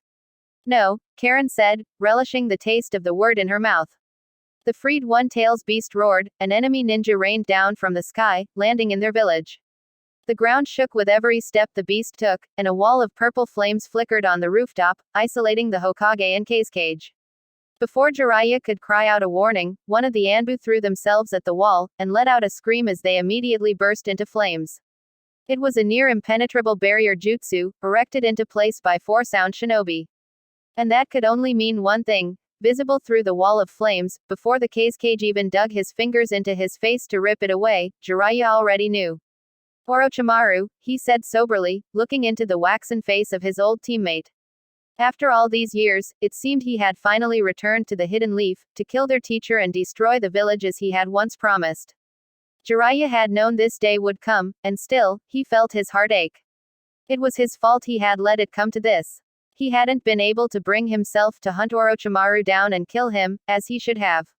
Raising his hands, he prepared himself to break through the barrier, even if it cost him his life, when suddenly, a hulking figure landed with a crash beside him. It was the bodyguard that had been accompanying the fake cage. Before Jiraiya's eyes, he burst apart in an array of flying limbs, and he realized it had been a puppet. There was someone else hidden within, controlling its every movement. He was dark and hunched over, and wore the black robes of what Jiraiya now immediately recognized as a sign of his affiliation with the criminal organization Akatsuki. Your opponent is me, growled the man. Plumes of smoke rose in the distance, clouding the sky. There could only be one explanation, and it was what the Hokage had foreseen and yet failed to prevent, an attack on the Hidden Leaf. There are enemies straight ahead, said Hinata, veins bulging around her Byakugan. Naruto, let me down. I'll take care of this, he replied. You head on to the village. With a nod, Hinata leapt down from his arms, disappearing through the canopy into the forest. The enemies weren't far ahead, and didn't bother trying to hide their presences. Soon, 3 unfamiliar ninja blocked Naruto's path, 2 men, 1 woman. Sound Nin, by the looks of their attire and Hittite. We were told to be on the lookout for you, said one of the men, a tall, smirking ninja with spiky black hair. The second, a female with long hair, added, you'll have to get past us if you want to enter the village. Despite the chaos that must have been waiting for him ahead, Naruto felt oddly distant. Everything that could have gone wrong was going wrong, but he felt cold and unreachable. The 2 ninja advanced upon him, their confidence in their own abilities bolstered by their superior numbers. Naruto felt his eyes glazing over. Running wind chakra down his tanto, he dropped his body low to the ground, and disappeared. When he reappeared behind them, the pair collapsed in two identical spurts of blood. Since the day he had first killed, Naruto had taken many lives without a second thought. He told himself it was because it was easier that way, that it was the only way to live as a ninja. But now, his head was filled with thoughts about what he had just done, and he knew, these two who he had just slain, they must have had missions of their own, team members they wanted to protect, ambitions they'd longed to achieve. He had taken all that away in a single instant, and the more he thought about it, the more Naruto realized that he felt absolutely nothing. He really only did care about himself. Everything he had ever done had been for himself. He had only wanted to be acknowledged by his village so that they would look at him. He had only wanted to protect his teammates so that he wouldn't be alone. They had all been right about him. The third member of the cell, a man with a bandaged face, looked stunned. He must have realized that there was nothing he could do, for he was frozen. His gaze inched up until they met Naruto's, and in a flash, the man fled. Maybe even just a few hours ago, Naruto would have finished the job. Now, however, he didn't bother to pursue him. Instead, he directed his gaze back to the village. An inhuman roar came from beyond its walls, and he knew that the tailed beast within the hidden sands Jinchuriki must have been released. How many villages had linked hands to launch this siege against the hidden leaf? An attack on this scale was unprecedented. Despite all their intel and preparations for an attack, how many casualties must there already be? Would there still be a village left standing after all this? Did it matter? We endure. Naruto had spent the last few years trying to figure out the meaning of these words, and somewhere along the way, he may have come to terms with it. But he realized now, it wasn't that he had nothing to endure for. It was that he had no reason to endure. There was a hole inside of Naruto. He had tried to fill himself up with his training, his missions, even the people he'd cared about, but no matter what he put in, he knew he would never be able to fill it up. His whole body had become ice cold. He raised a foot to step forward, and then, he lowered it back down. Why was he rushing to return to the village? What did the hidden leaf's fate mean to him? Another distant roar echoed from beyond the village gates. Black smoke filled the sky, a pyre's smoke preceding a burial. Slowly, the sound of his heartbeat slowing in his ears, Naruto began to turn away. And then, in that instant, he felt the familiar sensation of memories flooding his mind, the memories of the clone he had left behind in the village before he'd set out on his escort mission. The door to his apartment opened with a creak, revealing a masked ninja. Naruto. Kakashi seemed surprised to see him. Why are you still here? Weren't you sent out on a mission? A pause. Oh, you're a clone, aren't you? You'd think you'd have learned by now, said Naruto's clone. What are you sneaking into my apartment for again? With a flourish, Kakashi pulled a book out from his breast pocket. I'm just here to return this. I'm done with the read. Has Jiraiya-sama told you when the next will be coming out? Why don't you ask the man yourself? Muttering something about not wanting to interrupt such a busy and important person, Kakashi thrust the book into Naruto's hands. Before he left, he asked, assuming Naruto doesn't come back in time, will you be coming to watch the third exam? Yes, I'll be in the audience. Alright, I'll see you then. I've got a training session too. Kakashi's voice faded away, replaced by another memory that followed a well-trodden path past a training ground. A lone figure stood in front of the memorial stone, his face awash with the light from the setting sun. To the clone's surprise, it was Menma, dressed in civilian clothes. He held a white carnation in his hand, and kneeling, he carefully laid it to rest in front of the stone. So you're the one who's been leaving these, said Naruto's clone. Menma jumped at the sound of his voice, and his face coloring, he nodded. My aunt runs a flower shop, so it's no trouble for me. He paused. I heard about your promotion to Jonin. Congratulations, you deserve it. In a splash of color, Menma's uncharacteristically embarrassed face faded into black, and then Naruto found himself in a stadium full of chattering people. Ignoring the looks from the others in the audience, Naruto's clone seated himself on a bleacher. He would have been content to have been left alone, but soon, a large shadow fell over him. He looked up to see a tired-looking Jiraiya heave himself into the seat beside him. Where have you been? The clone asked. I've been keeping busy, Jiraiya grunted, clearly not in the mood to talk. What about you? You're a clone, right? Where's Naruto? On a mission. Jiraiya seemed surprised. I'd thought Sarutobi-sensei was going to put that off until after the exams. Well, let's enjoy the show, shall we? His surroundings froze, and in a jarring shift, Jiraiya disappeared, and the stadium was in shambles. Screams. Chaos. It was pandemonium, and for a moment, Naruto's clone dumbly watched the tailed beast roaring into the sky. Was that how monstrous he had appeared when he lost control over the nine tails? Protect the lords, shouted an Anbu commander. His agents, who had burst into action from their scattered posts, leapt to his bidding. In a flash, Kakashi appeared in front of him. Sakura, Menma, get the civilians away from here. Sasuke and Naruto, with me. If we want to stop the tailed beast, our best bet is going to be to wake up that Jinchuriki. Sound nin had appeared over the village walls, and were now flooding into the arena. Nearby, an aim nin was exchanging blows with a leaf nin, and a Suna nin charged towards Naruto's clone. Sidestepping the enemy ninja, Naruto's clone killed him with a slash of his tanto, before returning his attention to the unfolding battles around him. The hidden villages of the sound, the rain, and the sand, they were all betraying the hidden leaf. What about the grass and rock villages? Kakashi-sensei, started the clone. He stopped. A kunai gleamed in front of Kakashi's neck. The Jonin's eyes widened in shock. There was a ninja behind him, wearing a swirling orange mask. Where had he come from? I'll be taking this back, said the masked ninja, pulling up Kakashi's Hitai-8, and then in a single motion, he ripped the Jonin's left eye out. Kakashi let out an anguished cry as blood streamed down the side of his face. Shoving the Jonin away, the masked ninja turned towards Naruto's clone. Now, is this the Jinchuriki, or is this one of those infamous shadow clones? He raised another kunai. Only one way to find out.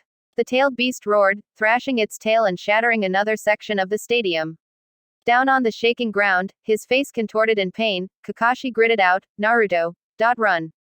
Naruto's clone raised his tanto to defend himself, but in the blink of an eye, the masked ninja disappeared, and before he could react, he could feel the cold certainty of steel bite into his neck. Naruto opened his eyes. For a moment, he didn't move. He stood stock still, breathing. Inhale, exhale. You're empty, remember? He reminded himself. Lightning sparked. Blood was rushing to his head, his face felt hot. Naruto felt the earth below him crack as his heels dug into the ground. And then, he was moving. Faster than he had ever moved before, he raced towards the smoking village. The jumble of confused thoughts had all faded away. Naruto moved now at the bidding of a single thought, a single purpose. Kakashi-sensei. Chapter 38. The Burning Leaf, panting, a woman with long blonde hair raced through the dark tunnels below the hidden cloud village. The water running through the tunnels was murky and stank of sewage. It was not a place she would have liked to venture into, but her current circumstances had given her little choice in the matter. Her name was Niyugido, and she was one of the hidden cloud's two Jinchuriki. Above ground, an explosion rocked the surface. Her face paling, Yugido nevertheless pressed onwards, eyes strained for the slightest movement in the dim light. And there, ever so slightly, something had just moved. Steeling herself, she dropped to all fours. Show yourself. Plip. A droplet of water dripped from the ceiling to the wet floors. A gray-skinned man wielding a bandaged sword revealed himself, stepping out from the shadows. I must say, you are quite the slippery one, Two Tails. I was just about to flood the entirety of your village to find you. Eyes narrowing, Yugido took in his appearance. His face alone was distinctive, with markings like a shark, but the cloak was an immediate giveaway as to his identity. The Raikage had warned her that they would be coming for her eventually. She knew he was not an opponent to take lightly. You cannot defeat me. Her voice ended in a roar, bright blue flames erupting along Yugido's form in the shape of a feline beast. While it was a sight that would have shaken the heart of any ordinary man, he was anything but. Reaching up to grip the hilt of his sword, the man grinned, revealing a mouthful of sharp teeth. You aren't the first to tell me that. Nor, I suspect, will you be the last. Another distant explosion sounded. Dust fell from the ceiling. The man's sword began to quiver in excitement, and he gave it a quizzical look. Footsteps sounded in the dark, and a dark-skinned man wearing sunglasses emerged. You say some arrogant things, shark face, but I'll soon be putting you in your place. The man frowned. You must be the Eight Tails. I had hoped you would be kept busy while I took care of this matter.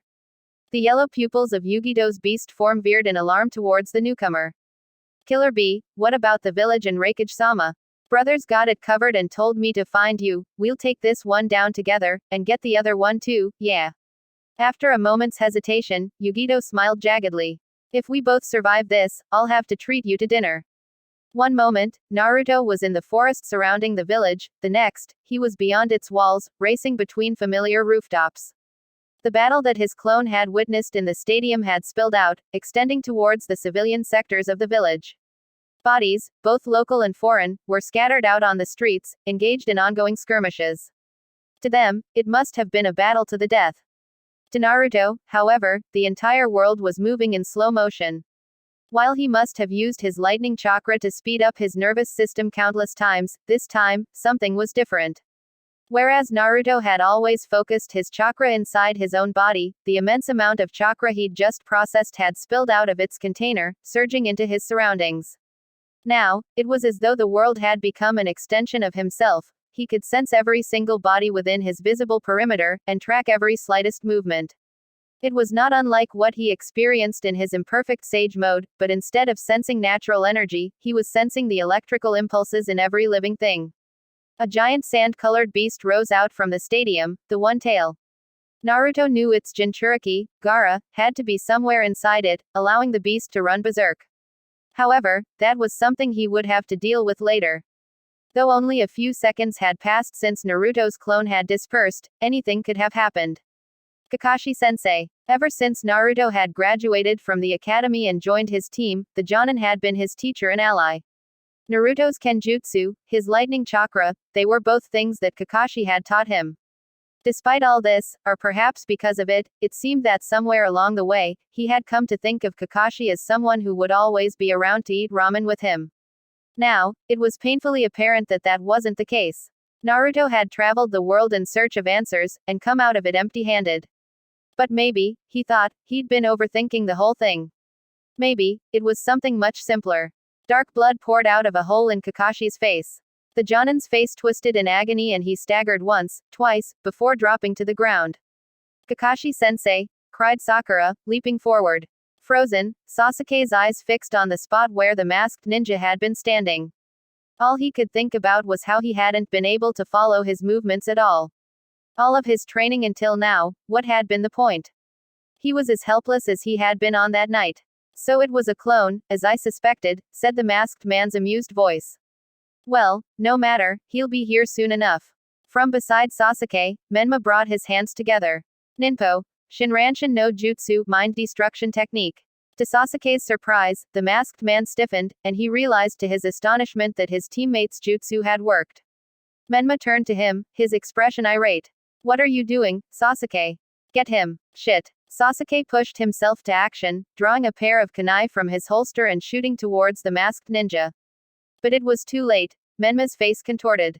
I can't, he broke off as the masked man abruptly moved, freed from the effects of the jutsu. Without slowing, Sasuke twisted his body to match the masked man's trajectory, and plunged his kunai towards him. They sunk into his chest, and then kept going, as though moving through empty air. That won't do, said the masked man. A shrill sound rang in the air behind Sasuke. His Sharingan activated, and in the same instant, he ducked just in time to see another kunai slice through the air. Only, it hadn't been meant for him. Sasuke's gaze veered to his teammate. Menma's eyes were widening, his lips parting. Sasuke opened his mouth to shout, but there was no point. It was too late. Clang. A brilliant shade of red flashed. A split instant later, something low crackled. Suddenly, there was someone standing there, his tanto drawn to counter the kunai. It was Naruto. His face was blank, as per usual, but Sasuke had never seen Naruto like this before. His form awash in a surge of lightning chakra, his eyes blazed with a foreign emotion, and Sasuke found himself flashing back to their conversation the previous week. What you found out there, was it worth it, leaving behind everything? Can you stand up, sensei? Asked Naruto, in a deceivingly calm tone. I'm fine, it's just a scratch, Kakashi gritted out, grimacing as Sakura tore off part of her apron skirt and wrapped it around his face. The masked man drew back his kunai and flipped back, putting distance between himself and Naruto.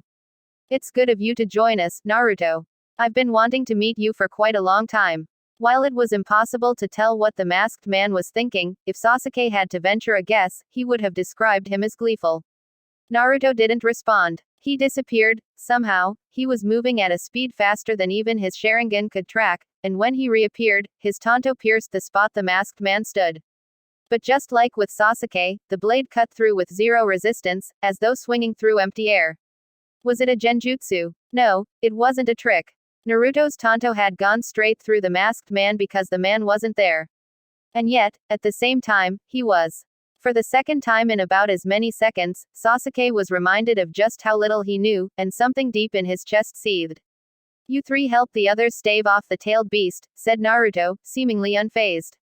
I'll handle this one. The situation was grim. A tailed beast was on the loose in the middle of the village, and numerous enemy ninja were engaged in battle with Leaf Nin. But still, I made it in time. Naruto's speed had not failed him. Kakashi was still alive, and Team Kakashi remained intact. Unfortunately, the glow of relief was short-lived, as Naruto took in the sight of the masked ninja in front of him. Though his face was covered by a swirling orange mask, his black and red robes could mean only one thing. Akatsuki. The Hokage had been right about their presence. They were the organization that had given them so much trouble in Wave Country a few years back. They were the ones who were hunting down Jinchuriki, and by extension, Naruto himself, and they had been the ones to kill his teammates. Now, they had almost killed Kakashi. The heat in his face dissipating, Naruto drew his tanto from its sheath. It was not out of anger or a desire for vengeance, the chaos of emotions had settled down, the storm subsiding somewhere along the way. The world had ceased to move around Naruto, and he drew his blade because he understood with stark clarity, that if he wanted to save Kakashi, if he, himself, wanted to live, the shinobi before him needed to die. But, something was strange about the man. Over the years, Naruto had encountered many powerful shinobi. He had traded blows with other members of the Akatsuki, who were all at minimum S rank missing nin. He had studied under Kakashi of the Sharingan, stood in the shadow of the god of shinobi, and traveled the world with a Sannin, the Toad Sage. Naruto knew how it felt to stand in front of a ninja so overwhelmingly powerful, he could only hope to outrun them. Naruto felt none of that from the masked man in front of him. In fact, he felt very little, if anything, from him at all. He was a man with a presence so faint, if he hadn't been holding Kakashi's bloody eyeball in one hand, Naruto wouldn't have spared him a second glance. And yet, Naruto couldn't kill him. His lightning chakra surged through him as he swung his tanto at top speed, but no matter how often his blade appeared to pierce the man, Naruto could sense him constantly disappearing and appearing. While it must have been some type of powerful warping ninjutsu, Naruto had never seen anything like it. And as the masked man continued to evade his blade, Naruto could feel the adrenaline rush starting to wear off. The burn of chakra exhaustion was creeping up on his limbs, time was running out. A man of few words, I see, said the masked man, as Naruto's tanto drove straight through his head. But I only want to talk with you. So you got that eye from Kakashi-sensei by talking to him, did you? Sakura snapped from behind Naruto. It was curious how the masked man had yet to go on the offensive. Though Naruto's onslaught left little room for a counterattack, given the masked man's flippant tone, he did not seem like someone on the verge of being overpowered. He shouldn't have been able to, but it was starting to seem that if the man so wished, he could turn the tables on Naruto. And yet, he didn't. Finally, Naruto lowered his tanto. What do you want? The masked man landed nimbly on his feet. He speaks. Now, let me ask you, his voice cut off as the tailed beast let out a furious roar, stamping its clawed feet and sending tremors through the ground. Shouts rang out, and Naruto could sense multiple bodies diving out of the way. Kakashi rose to his feet, his face pale from blood loss. Naruto. I saw Gaara put himself to sleep using ninjutsu right before the tailed beast appeared. We need to stop it before it destroys the rest of the village. But why is that any of your concern? The masked man spread out his arms. Does the fate of the hidden leaf have anything to do with you? Naruto's eyes narrowed. Why wouldn't it have anything to do with me? I know how the villages treat their Jinchuriki, at every step of the way, the village has isolated you. Taken advantage of you. In a sense, you're a lot like me. Another explosion sounded in the distance, this time away from the beast. Except you're not a Jinchuriki. Naruto would have been able to sense if he was. Inclining his head, the masked man replied, You're right, I'm not a Jinchuriki. But I do know one thing. That hole inside of you, nothing in this world will ever fill it. Naruto stopped. His breath slowed, and for an instant, he thought he could see ghostly figures falling from the sky. Who are you? The masked man looked up at the tailed beast and then back down at Naruto. Something glinted in the mosque's lone hole. Someone who's going to change this world. To Toby, it was almost disconcerting how closely the boy resembled the fourth Hokage. He had known for years that except for his coloring, which took after his mother, Naruto's father had strongly influenced him. Now that they were finally face to face, however, he could appreciate for himself the fourth Hokage's last legacy. Appearance-wise, they could have been doppelgangers, and though Naruto did not appear to have been formally taught Fuinjutsu in any appreciable form, he seemed to rely heavily on his speed for his offensive, a tactic that echoed the fourth Hokage's own battle strategy. Still, there were notable differences. The fourth Hokage had been beloved from his childhood, a rising star by his teenage years, and a hero by the time of his death. In Toba's own youth, the fourth had been a walking legend. There had always been a sense of purpose and self-assuredness to his movements, and during his short reign as Hokage, he had been every bit the leader the village had needed. Naruto, on the other hand, had none of that. He had grown up unloved, with no friends or family to call his allies. Just from a single glance, Toby could tell, his facial expressions, his stance, everything about Naruto was guarded. It reminded Toby strongly of his old self, and it told him that all the painstaking steps he had taken until now to ensure Naruto arrived at this point had been worth it. All of a sudden, something in his periphery hissed. Toby felt a familiar distorted flickering in his consciousness. The attack on the hidden cloud has begun, a voice spoke telepathically. Naruto was still staring at him, the blank expression on his face shifting to one of slight unease. The words Toby had shared appeared to have struck some sort of chord within him, just as he'd expected. Unfortunately, though he would have liked to stay longer to talk more and see the invasion to the finish, his abilities were needed elsewhere. Toby extended his hand to the boy. Think about it. Think about it. Holding up a hand in an ironic farewell, the man's body began to gradually disappear, as though wiping himself from existence. Naruto leapt forward, reaching out for Kakashi's eye, and this time, his fingers brushed against something solid, when the man disappeared. Staring at his empty hand, after a moment, Naruto balled it into a tight fist. Someone who's going to change this world. What did that mean? A hand clamped down on his shoulder, Kakashi looked at him, his brow creased. Don't let his words distract you, Naruto. Right now, what's important is that we stop Gaara. After a pause, Naruto nodded. With Kakashi safe, the reality of the situation developing in the Hidden Leaf was starting to feel more tangible. And when Akatsuki was the group responsible, Naruto couldn't say that it had nothing to do with him, all the more so, with Kakashi asking for his help. The one-tail let out another deafening roar, drawing Naruto's attention. Though it was too far out of his newfound range to sense, it would be a simple matter to retrieve Gaara, except his chakra exhaustion had finally caught up to him. Even standing up was scraping the bottom of his barrel. His senses were rapidly dulling, the world was starting to move around him, the way it had used to. But he was not quite out of options yet. The two shadow clones he'd summoned before returning to the village, they'd had all night under the moonlight to meditate. It was time to take advantage. Drawing back his shadow clone, which sat meditating in a clearing a long distance away, Naruto felt chakra flowing back into his body. At first, it was the chakra he had initially dispensed to create the clone, and then like a dam breaking, he felt natural energy begin to pour into his body. It was pure, unadulterated energy.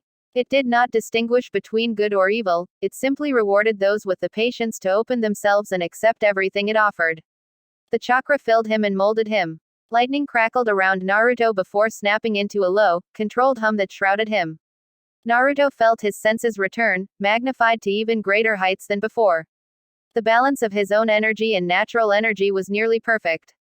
The only thing still in his way was the Nine Tails interference, but the slight hitch was still enough to throw it out of balance. Naruto felt the energy start to lap and influence his body. As his hair rapidly grew and his fingers and toes sharpened into claws, a quick sweep of the battlefield told Naruto everything he needed to know. Gaara was buried in the sandy head of the One Tail. Jiraiya was fighting a bizarre and monstrous chakra signature that seemed to be operating from inside a puppet. The Hokage was trapped inside a barrier and engaged in battle with an equally monstrous chakra signature. Most of the other Jonin were fighting off teams of enemy shinobi. Sasuke and his teammates were doing a surprisingly good job at keeping the One Tail occupied while also fending off a squad of sand shinobi. Kakashi was on his way to join them, but when he was suddenly missing half his depth perception, Naruto doubted the Jonin would be able to do much. Naruto took a tentative step forward, and then began to move. The world moved in slow motion as he raced past Kakashi, past Sasuke's teammates, running up the walls of the stadium. He leapt onto the one tail. Its yellow pupils grew bigger as he drew close, and then he was standing right above where he could sense the unconscious Gaara. Just as the one-tail's pupils began to flicker towards Naruto, he ran wind chakra down his tanto and plunged the blade into its sandy head. It let out a roar that blasted his ears and threatened to blow him off, but ignoring it, he wedged the blade back to reveal a head of red hair. It was Gaara, slumbering in a ninjutsu-induced sleep, allowing the beast within to wreak havoc. It would have been simple enough to kill him. Naruto was confident a point-blank Rasengan combined with his speed would do the job. He thought his old self might have gone ahead and done it, heedless of questions, thinking only of what needed to be done. But now, Naruto found himself hesitating. Why? What was different from before, when he'd taken the lives of the Sound Nin with ease? And then it struck him, it was because Naruto had seen this scene before. He had seen it in himself back when he had been reeling from the deaths of his teammates, and given himself over to the Nine Tails. At the time, Kakashi had called out to him and brought him out. Gaara, on the other hand, seemed to have no one to call his name. He was surrounded by enemies. But why? What circumstances had brought Gaara to this moment? What was the difference between them? Was it just that they had been born in different villages? If Naruto had been born the Jinchuriki of the One Tail, would that have been him, buried in the head of a sand monster? In a sense, you're a lot like me. Naruto looked down at the red-haired Jinchuriki below him, and wondered if there weren't others like him in the world. Drawing back his fist, Naruto punched Gaara.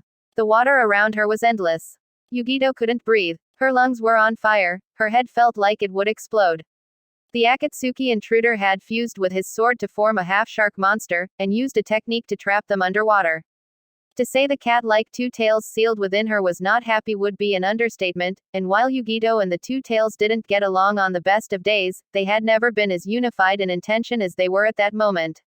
We need to get out of here. As though privy to her thoughts, Killer Bee, surrounded by a shroud of his tailed beast chakra, swam past her. A short distance away, the monstrous shark-like intruder appeared to be hot on his heels. I'll distract him, signaled Killer Bee, get out. Perhaps thanks to his tailed beast being half octopus, Killer Bee appeared to be handling the lack of oxygen much better than Yugito. But still, to leave would be to abandon Killer Bee in the fight against the intruder, and that she could not forgive. Even if her lungs were about to collapse in on itself. There is a time and place for upholding one's honor, and now isn't it, yelled the two tails. Her life was starting to flash before her eyes, though Yugito hated to admit it, the two tails was right. She wouldn't be much help to Killer Bee if she drowned here. As the intruder chased after Killer Bee, who swam in the opposite direction, Yugito could see the border of the water draw closer to her. With a last weak kick of her legs, she propelled herself forward and then, gasping, she broke out of the water prison. Landing hard on the stone floor, Yugito coughed and took in quick, painful gulps of air. Drained as she was, her water-laden clothes weighed heavily upon her as she pushed herself up, but there was no time to waste. She needed to find reinforcements. Yugito had lost track of time in the fight against the shark intruder, but surely the Raikage and the Cloud Zanbu would have taken care of the other intruders by now, the ones causing the explosions above ground. Out of everyone, the Raikage would know what to do. And no matter how powerful the intruder, together with Killer Bee, the pair would be unstoppable. Several sections of the sewers had collapsed in on themselves, and it was with great relief that Yugito finally saw light peeking down through the exit path. Pushing herself to the limit, she sped up, bursting into the open. The sight that awaited her caused her heart to stop. It was not sunlight, but fire, that lit the path. Flickering flames at her feet led to a blazing inferno sweeping through the hidden cloud. The stone structures that had supported their village were now mere chunks of rock, crumbling before her very eyes. The air was thick with smog, and Yugito had to cover her nose and mouth as she made her way to the center of the village. As she drew closer, she caught sight of a giant white bird-like beast in the air. Each flap of its wings caused a ripple in the fire around it. And then there, she could make it out, the dark, hulking figure of the Raikage standing on a platform. But he wasn't alone. There were two figures by him, dressed in the Akatsuki cloaks of black and red.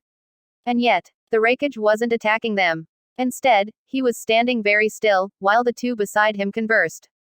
Yugito, who'd been about to jump to the Raikage's side, hesitated. What was going on? Why wasn't he attacking them? Yugito, the voice calling her name came from a charred body lying on the ground that she'd assumed to be dead. The body lifted itself up, and Yugito found herself looking into a familiar face with shaggy white hair. Her stomach plummeted and Yugito dropped to her knees. Darui. She reached out for him, but he shook his head. Get out of here, what happened to the village? And Raikage-sama. They took us by surprise, and bombed the village, then they got to the boss, Darui grimaced. Sorry, I couldn't protect, his voice trailed off. His eyes fluttered shut. Temari wasn't exactly sure what had happened. She and Baki had been struggling to hold their position against the Leaf Shinobi and protect the monster, when something red streaked by. A moment later, the monster let out the most awful, ear-splitting screech she had ever heard in her life. Then, the ground shook one last time, and the monster imploded. Chunks of matted sand began to fall down from the sky. Abandoning her giant fan, Temari dove out of the way to avoid being buried alive. When she got back up, there was suddenly a ninja standing in their midst. He was a feral-looking leaf nin, and he was carrying Gaara's limp body. Temari's eyes widened in horror. Was her brother dead? Gaara. Startled, the leaf nin turned to her. In his arms, Gaara's body twitched, as though he'd somehow heard her voice, and Temari felt relief sweep over her. However, it was quickly replaced with another sense of dread as the leaf nin held a kunai up to Gaara's neck. Call off your men, or I'll kill him. Lightning flashed in the dark clouds surrounding the hidden cloud, followed moments later by the sound of rumbling thunder. Droplets began to fall down from the sky, before turning into sheets of rain. The raging fire in the village had just started to dampen when a bedraggled figure emerged from the sewers, dragging a large body behind him. The body carved a trench in the scorched ground behind him, as the man made his way to the center of the village, where 3 others waited for him. Kisame, dropping his bloody load, took in the blank face of the hulking enemy figure standing in their midst. I see the plan was a success. Given what they say about the Raikage, I must admit I am surprised. The masked figure turned, and Kisame saw the blood red of the Sharingan gleam at him. The man had called himself Madara when they first met, and while Kisame wasn't sure whether he believed him, he knew that at the very least, his power to subjugate Kage under the control of his Sharingan was real. Unfortunately, the genjutsu won't last much longer. He has one of the strongest wills I've ever encountered, said Madara. Well, he just about had to crack when his entire village was getting blown up, yeah, crowed the man feared as the Hidden Rocks bomber, Deidara. Raising an eyebrow, he then jabbed an accusing finger at the load on the ground. Is that the Jinchuriki? Weren't we supposed to leave them alive? Oh, he is very much alive, Kisame answered. I simply cut off his legs so he wouldn't be able to get away. And what are the 2 tails? Asked Madara. Kisame didn't mince his words. I chose to prioritize the 8 tails capture, and she escaped during the fight. Very well. Deidara, search for her from the skies. To think the day would come when I'd take orders from Toby, Deidara sighed. Lightning flashed. Thunder rumbled. As the Raikage silently stood guard behind them, a droplet of rain landed on his face, sliding down his cheek. Many years had passed since Onoki had set foot inside the Hidden Leaf's walls, and the first impression he got was that the bastards were doing entirely too well for themselves. The constant stream of visitors in and out of the hidden village, hidden in nothing but name, was indicative of a rapidly growing economy. It was a far cry from the Hidden Rock, which was a natural stronghold with its mountainous terrain. Under Onoki's leadership, the village maintained a strict military focus, visitors could only enter after rigorous screening, and their entire stay was monitored. The Hidden Leaf, on the other hand, seemed to be allowing in anyone who could rub 2 ryo together. It was an utter disgrace, and Onoki had expected nothing less from the incumbent Hokage. Now, however, he had reason to suspect that the village was plotting to seize power. It was why Onoki had accepted the Leaf's offer to have his genin take part in their exams, so he could investigate for himself. Over the past few years, various Jinchuriki had been quietly disappearing. Onoki's intelligence network hadn't been able to pinpoint exactly which, but it was an undeniable truth. As for where the blame lay, call him senile, but Onoki was no fool, he knew the mercenary organization called Akatsuki was behind it.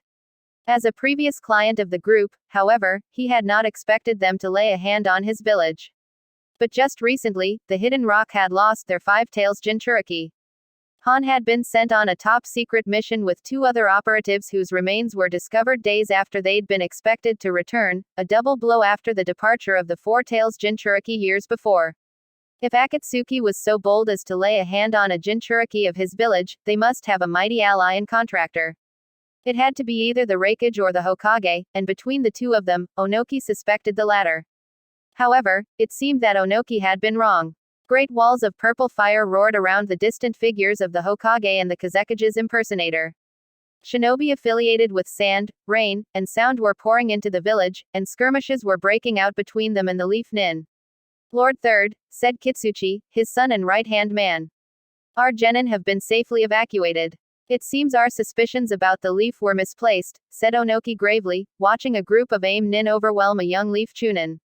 Kitsuchi nodded. What shall be our next course of action? The hidden leaf was on fire. And in a time when their closest allies had all betrayed them, surely, they would appreciate some help. But it would not come from the hidden rock. It was none of their business, especially when they had never formally established an alliance. Onoki's primary concern was to return to his village, and reinforce their defenses. This is not our battle. We will be withdrawing. Yes, sir. Onoki felt the weight of gravity lift from his shoulders, and then he was floating up into the air. As he rose higher and higher, until he was above its walls, the screams of battle grew more and more distant. A war was brewing. Onoki could smell the fumes of death approaching. And unlike the leaf, the hidden rock would be ready. Chapter 39. Blind Animal. Raindrops poured down from the dark sky, overflowing the beaten banks of the hundreds of rivers that winded through Rain Country. Its largest river fed into a lake that surrounded the hidden rain, a city full of swaying metal towers with inhabitants that stole whispered conversations under bamboo umbrellas. Farther out, away from the city, a simpler people rested under thatched roofs, the grass muting the deafening roar of the constant rainfall. Beyond the last hut, the land plunged sharply in a cliff, and thick clouds swept over the edge, filling the floodplains below. It was there, beyond the towers, the huts, and the floodplains, that an immense cave rose out of seemingly nowhere. It lay in a fog so dense, only those who had lost their way could possibly stumble upon the cave. For several years now, the cave had been the hiding place of a gigantic wooden statue. The wood was rough and hewed and shaped in a humanoid form. Holding secrets long since forgotten over a millennia, it had 9 eyes, 3 of which stared unblinkingly out at the other occupants of the cave. A missing nin bearing the slashed Hittite of the hidden waterfall made his way to the center of the cave. On his shoulder, he carried the unconscious body of a large man in armor. Throwing it heavily down on the ground, he surveyed his surroundings with a keen gaze. Don't tell me I'm the first one back. Even after the long chase this one gave me.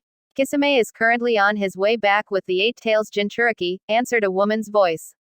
Sitting alone and closest to the cave's entrance sat a young man with white hair. Baring his jagged teeth in a grin, he added, seems like the 2 Tails managed to get away, though.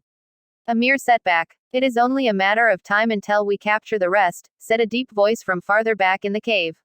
Of his dark silhouette, only a pair of penetrating, ringed eyes could be seen. And now, with the addition of the 5 Tails, we are another step closer to our goal. I see several new faces. Am I right to assume these are the new replacements? I've heard a lot about you, said the young man. The immortal bounty hunter, Kakuzu, a source told me that you handed in the bounty of Raiga, one of the 7 swordsmen. You wouldn't happen to know the whereabouts of his sword, Kiba. Kakuzu's pupil-less eyes traveled to meet the young man's. Doesn't seem to ring a bell. I'm sure it doesn't. As the two regarded each other warily, shadows shifted in the recesses of the cave. Slowly, a figure separated from the darkness to reveal a slashed hidden rain Hittite and an expressionless face bearing multiple metal piercings. Let us begin the extraction process. No, said Karin, relishing the taste of the word in her mouth. It was a sight she'd always longed to see. Her teammate staggered before her, a jumble of sagging flesh and intestines. It was a horrible death, and Karin only wished it had been more drawn out. However, judging from all the blood he had lost, he should have already been dead. But as though carried by a wrathful spirit, Burumi stumbled to his feet, face twisted in agony and hatred, and breathed at her, no. You, useless bitch. I'm going to bite every inch of you, until you're screaming, squirming, I'm going to kill you. His words were empty, and yet, Karin felt the smile fade from her face. You're already too far gone. You can't kill me. Burumi spat out a glob of blood, and Karin flinched as specks splattered across her face. When Zosui finds out what you've done, at the mention of the name, Karin involuntarily took a step back, and Burumi grinned bloodily. He'll suck you dry, just like your mom. And you'll wish you were dead, you, watch. His eyes rolling back, he dropped to the ground. The sour stench of urine filled the air. Finally, her teammate was dead. But instead of feeling satisfaction, Karin found her eyes drawn to Burami's face. His lips were still reared back, frozen in a sick grin. She felt her stomach twist. And then she heaved, hot bile souring her throat. Naruto held the blade of his kunai to Gaara's neck. Call off your men, or I'll kill him. The grains of sand that protected Gaara shivered in place, and Naruto felt the eyes of both Sand and Leaf Nin fixate upon him. It was a bluff, of course. There were too many questions he wanted to ask and too many things he wanted to know about Gaara. Judging from the way the faces of the Sand Nin blanched, however, it seemed they could grasp the ramifications of his threat. We don't have the authority to do that, said a Sand Jonin. We follow only the command of the Kazekage. Time was running out. Naruto was already on his second clone, and he could feel the last droplets of natural energy seeping out of his limbs. One final push of his senses, and he searched the battlefield for a chakra signature that could have belonged to the Kazekage, except, there was none. Either your Kazekage isn't here, or he's already dead, he said. That's right, Kakashi spoke up. He and his Chunin team had been the primary engagers in the fight against the Sand Nin. Someone was impersonating the Kazekage. I suspect it was the deed of the missing Nin known as Orochimaru. The Jonin's face hardened. Impossible. Your lies won't shake us. Our allies have barricaded your Hokage with the Kazekage, and it is our lord who will emerge victor. No, another Sand Nin began hesitantly. They're not lying. I haven't been able to sense the Kazekage since we arrived at the village.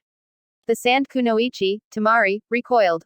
What? That's impossible. I saw Fath, the Kazekage sitting with the other Kage during the exam. Orochimaru is infamous for his use of a technique that can steal faces, said Kakashi. That may have been the case with the Kazekage. The Sand Jonin furiously turned on his subordinate, who shrank back. Why didn't you say anything until now? The Kazekage's escort informed me it was part of the plan. Since when? The growing looks of confusion on the Sand Nin's faces told Naruto everything he'd needed to know about their involvement in the invasion on the Hidden Leaf, or perhaps, more accurately, their lack of involvement. It seemed they'd all been played like puppets in a much larger scheme that had taken advantage of the Hidden Sand's struggling circumstances. Lower your weapons, said Naruto. Or the Jinchuriki dies. The Sand Nin collectively turned towards the Jonin, whose face twisted in a myriad of emotions: anger, confusion, doubt, weariness. Tamari stepped forward, her jaw set. Baki. The Jonin dropped his blade to the ground with a clatter. Following suit, the rest of the Sand Nin lowered their weapons. At the same time, Naruto felt his limbs returning to their original state, and as his strength left him, he lowered his Tanto blade from Gaara. The situation was worse than anything Hinata could have imagined. Metal screeched as weapon met weapon. Red-painted faces groaned on the ground. Black smoke marred a cloudless sky. Medic, shouted a voice. Snapping back to attention, focus, Hinata, she hurried to the source, a female Anbu wearing a cat mask. She held an unconscious male Chunin in her arms, who appeared to be bleeding out. Though Hinata couldn't see the Anbu's face, from the tone of her voice, she must have been frantic. I tried stabilizing him, but he's getting worse. As soon as she saw his injury, Hinata felt the panic disappear, leaving behind a sharp, focused calm. Lay him flat on the ground, she commanded. And if any enemy ninja approach, protect us. With a swallow, the Anbu nodded. Hinata activated her Byakugan, and the injured man's body revealed itself to her.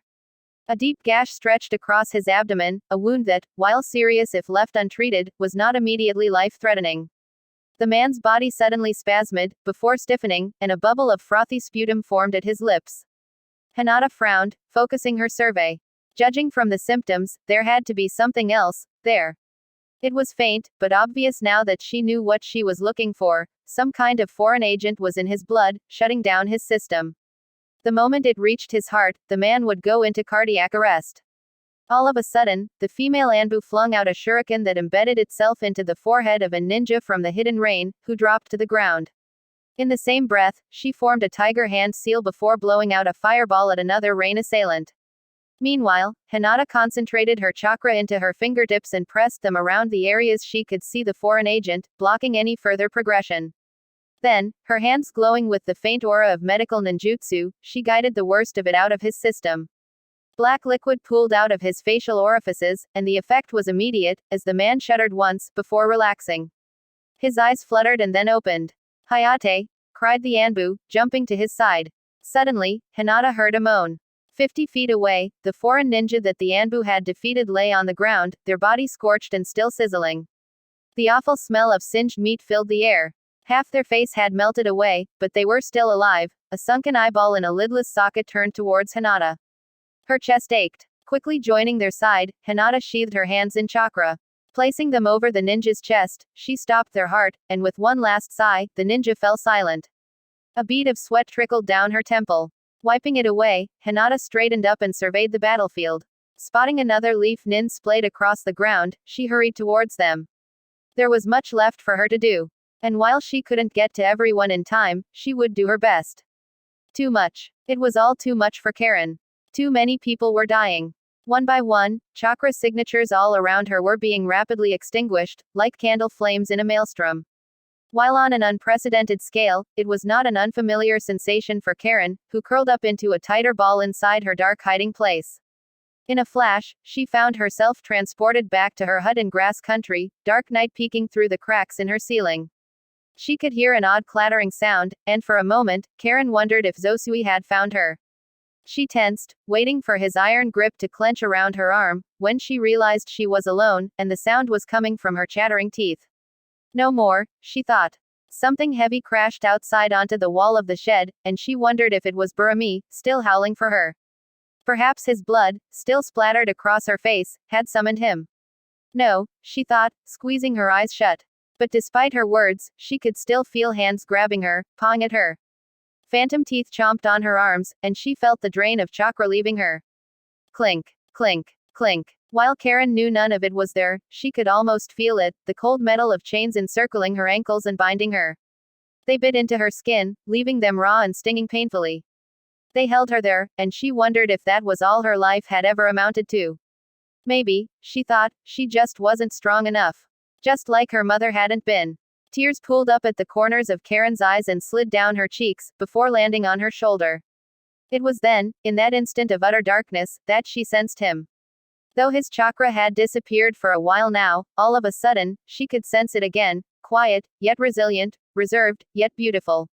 In a village filled with chakra signatures as numerous as the stars, his alone glowed with the light of a setting sun. Karin clambered up to her feet, her head clearing. That was right. She was no longer a child, trembling in her hut. She was a kunoichi in a shed at the periphery of the Hidden Leaf village. She took a tentative step forward, and felt the jerk of chains pulling her back. No, Karin thought again. Eyes still shut, she reached out with her mind's eye, and again, she could feel his chakra signature. The paradoxical cold and warmth of it calmed her pounding heart. You're welcome. In the dark, Karin reached out with her hands and pushed the doors of the shed open. Stepping forward, the warmth of sunlight fell across her face and the screams of battle that she'd muted returned at full volume. With the one tail no longer terrorizing the area around the stadium, the leaf appeared to have gained the upper hand.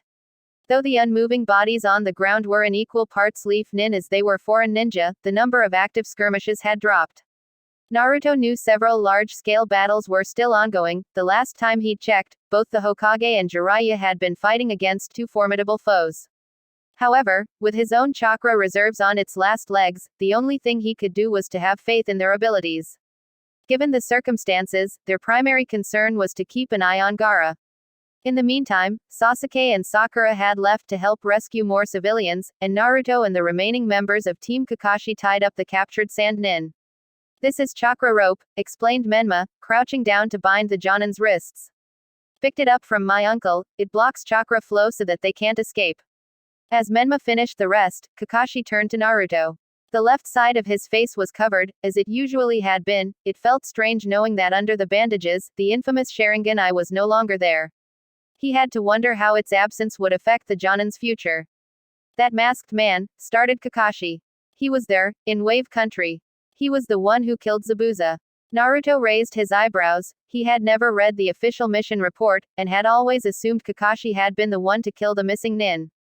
What did he mean by taking back the eye, sensei? I can't say that I know. I'm still thinking about it myself. Are there any Uchiha, other than Sasuke, that are left? There is the one who massacred the clan in the first place. But I knew him, personally, and his fighting style was nothing like the masked man. Kakashi paused. As for what he said to you, I know that I have become busy with my team lately, and you have your own duties now. But Naruto, I hope you know that I consider you, well, very highly. While Kakashi seemed to have lost his usual eloquence, Naruto thought he understood the answers he had been seeking in the outside world. Maybe they'd been here this entire time.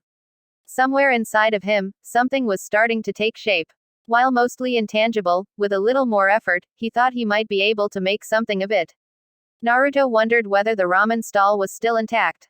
I don't know, sensei. What, after that sad showing you made in our match the other week, I don't know if I can take that as a compliment. Kakashi blinked. The corners of his lips twitched upwards. I guess we'll need to have another rematch soon. I'll make you eat those words. Making a noncommittal sound, Naruto replied, we'll see. You were never this cheeky to me before, Kakashi sighed. All this, just because we're the same rank now. I never took you for that kind of person. You can blame Jiraiya-sensei for that. Kakashi opened his mouth to reply, when suddenly, Menma let out a shout. Shit, he's waking up. Immediately, Naruto jumped up. It was impossible. The blow he had delivered should have knocked him out for at least an hour. But he realized in a rush that he'd miscalculated, that while a normal person may have been out for an hour, the same rules didn't apply to a Jinchuriki. Mother is angry. That was the first thing Gaara knew when he regained consciousness. Or perhaps, it was what had awoken him. Just as I was freed, you dare to imprison me. His head was groggy. What had happened? Was the village destroyed? Why couldn't he move? Gaara felt his eyes widen as he realized, he was tied up. Trussed up with rope and thrown aside, his face pressed into the dirt. As though he was just anybody. You dare. Voices were shouting all around him. Chest heaving, Gaara strained against his bindings. They were strong, but it was nothing for him. Breaking free, he felt his chakra begin to recirculate through his body, and he got to his feet. He felt his body sway, his head was spinning. Everything was black and red. There were no faces, only others. Others who hated him, dreaded him, feared him. His vision was rapidly turning completely red as Mother's chakra oozed out, covering him. Sheltering him. As always, Mother was the only one who understood. Gaara started to laugh, the sound ringing out harshly from his chest. He wouldn't just give himself up to Mother, as he had when he fell asleep. No, he would become Mother. Gaara, a voice called out his name. Stop. A concerned face with sandy hair appeared before him. Gaara felt his eyes widen, he knew that face. It couldn't be him. Yoshimaru. His uncle, how was he here? Had he somehow returned from the dead? Was he here to complete his mission of assassinating Gaara? With a roar, he slashed the air, hearing a satisfying thud. And then silence. It had all happened in the blink of an eye. One moment, Naruto had been talking with Kakashi just outside the stadium. The next, Gaara was awake, and there was a body on the ground. It was the sand genin named Temari. It may have been a fatal blow, for she didn't stir from where she'd landed. Naruto stared at her broken body. While he'd never exchanged words with her, he had noticed her from afar. Ninpo, Shinranshin no Ju, Menma's voice cut off as Gaara let out another roar and swiped the air. A whip of sand lashed out at his bidding. Menma, Kakashi shouted. His gaze followed Menma, who just barely managed to dodge the attack, before jerking towards Naruto. Do you think you can move? Naruto grimaced. His entire body felt like a wooden block. Don't worry about me. I can still protect myself. Despite his words, there wasn't much he could do anymore, frustrating as it was. Maybe if it had been nighttime, with the moon out, he might have been able to dredge up another shadow clone to summon natural energy. But the way he was now, he didn't think he could even summon a normal clone. Please, untie us, shouted the sand genin, his face stricken. Temari. After a pause, Kakashi quickly strode over and cut through the genin's bindings with a kunai. If you turn on us, there will be no more mercy, he said in an icy tone. Rubbing his bruised wrists, the sand genin nodded before rushing to Temari's side. Will you be okay, sensei? Naruto asked. Kakashi turned back to him, his eyebrows raised. I may not have the Sharingan anymore, but I do still have 1,000 jutsu under my belt, you know. You watch yourself, Naruto. In a flash, he was gone. The emergency painkiller Kakashi had taken was kicking in. The agony in the left of his skull had ebbed away to a dull, manageable pain, and the fog in his head was clearing. Oddly enough, aside from the blatantly missing eye, Kakashi felt good. While some of it may have been from the adrenaline rushing through him, he had always suspected the ever-active Sharingan to be draining his chakra, not unlike a leech. With it ripped away, Kakashi could feel surges of chakra bellowing up from within. Unlike before, Gaara's body had started to undergo transformation. Half his face had distorted into a sand-colored beast with pitch-black eyes, and the same side of his body had grown a large claw and the beginnings of a tail. It was clear he was an uncontrolled Jinchuriki. Kakashi didn't know whether it was out of any fault of the host, or an indication of a faulty seal. Whichever it was, he felt a surge of pity for the boy. The confusion, the hatred, he couldn't help but see something of Naruto inside Gaara. And maybe a little of himself, as well. One tail, he said. It's time you went back inside. Feral eyes veered, and Gaara sprung towards him. Concentrating a churning ball of chakra into his hand, Kakashi dodged the blow. While his aim would inevitably be off, he'd been making mental adjustments with every movement he took, and without hesitation, Kakashi slammed the Rasengan into Gaara's back. It was a direct hit, albeit on a shield of sand that automatically rose up to meet his fist. Making an explosive dust storm upon impact, a half-scream, half-roar sounded. Landing on his feet, Kakashi silently marveled at how little the Rasengan had drained his chakra reserves. Unfortunately, as expected, the attack seemed to have enraged the Jinchuriki more than injured him, as a gigantic claw suddenly jumped out and swiped at Kakashi. Quickly summoning a shadow clone, Kakashi swapped places with it, leaving it to distract Gaara while he observed from the shadow of a shattered building. Kakashi could batter at it however long he needed, it would be tough to get through the sand defenses of the infuriated Jinchuriki. At least, not without an unacceptable level of collateral damage to the village. Sensei, said Menma, appearing beside him. Should I try using my mind transfer jutsu on him? No, Kakashi replied immediately. His mind's too unstable right now. Then what should I do? Before Kakashi could answer, he heard a high-pitched shout in the distance. Naruto. Bodies lined the streets and fire swept across the rooftops, but none of that mattered to Karin. Her chest heaving, the sound of her heart pounded explosively in her ears. Her mouth was dry, her throat sour with bile. Please, make it on time. Karin didn't know what had happened, but in the space of mere minutes, somehow, his chakra signature had grown weak, weaker than she'd ever seen it before. The elation that had been carrying her turned into terror, and it made her feel sick to the stomach. It was a terrible and strange feeling. Terrible, because Karin couldn't bear to even think about what would happen if that particular chakra signature were to be extinguished. And strange, because Karin knew that her feelings were one-sided. Karin wasn't stupid. She knew that to him, she was just a nobody from a foreign village. But it didn't matter, because to her, he was special. When she had been starving, he had given her fish to eat. It warmed her belly for a single night, and it was the best thing she had eaten in a long, long time.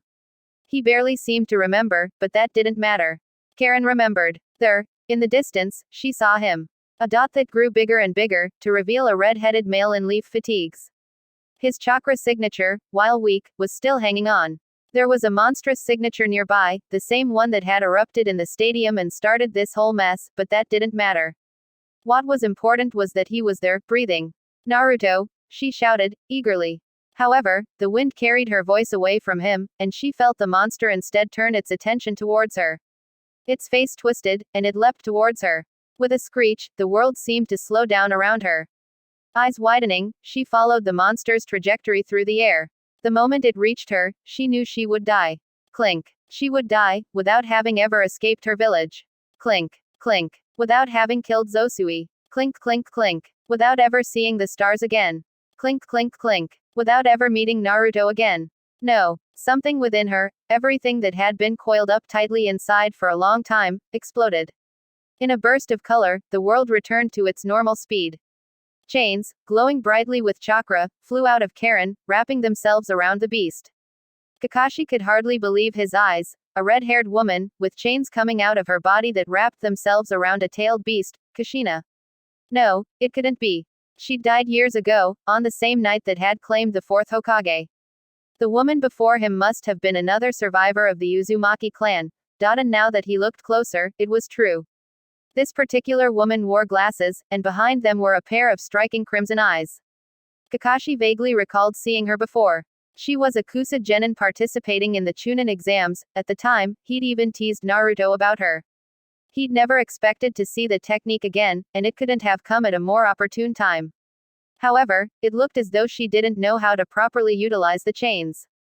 Instead of completely subjugating Gaara, the chains were merely pinning the Jinchuriki down on the ground. Like a feral animal that had been caught in a trap, Gaara struggled for freedom, roaring in anger. He was more beast than human at this point, he was out of control, and he was destroying their village. It was unfortunate, but it left Kakashi with only one viable option. He drew in a deep breath and made up his mind. Palming a kunai from his holster, he began to channel lightning chakra into it. The ear-splitting sound of chirping birds filled the air. Without his Sharingan, he couldn't use the lightning cutter the way he'd used to, but on an immobilized opponent, this would be more than enough. Only, he couldn't guarantee Gaara's survival. Wait, shouted the Sand Jonin, standing up to block Kakashi's path. He held the dead girl's limp body in his arms. Kakashi could barely hear his voice over the sound of his jutsu, and had to read his lips to catch his words. You can't kill him. Kakashi resolutely shook his head. With a screaming sound, the kunai shone a bright blue. It was ready to go. Let me talk to him, begged the Jonin. Just give me a few seconds. Without waiting for Kakashi's response, the Jonin raced over to stand in front of the struggling Jinchuriki. What is this? Unlike the ropes from before, Gaara couldn't free himself. The things weighing him down looked like chains, but they must have been imbued with an unbelievable amount of chakra, for he couldn't even budge. With a gnash of his teeth, Gaara screamed in frustration. His head was spinning. The world was red, and the others around him were jeering. He couldn't take it anymore, he couldn't take it anymore, Gaara. Again. Why did they keep calling out his name? This time, it was a man with red markings on his face, Baki. He may have been Gaara's team leader, but in the end he, too, was another. Gaara didn't need him. He raised his and mother's arm to bat him aside, when suddenly, Baki lifted up a body in his arms. Look at what you've done, Gaara. For some reason, tears were streaming down the Jonin's face. You've killed Temari. Your own sister. Temari. What was Baki talking about?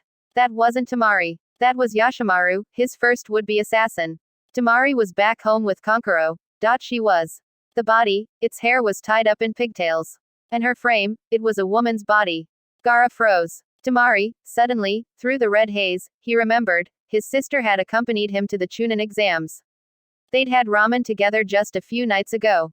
And she'd been the one to signal to him during his match in the third exam. I killed her. Impossible as it seemed, Gaara stopped struggling. The one-tail's characteristics began to fade from the Jinchuriki, as the oversized arm and tail began to shrink, the chakra chains tightened in sync. Soon, only Gaara in his fully human form was left. It seemed Kakashi had been wrong. There had been another option.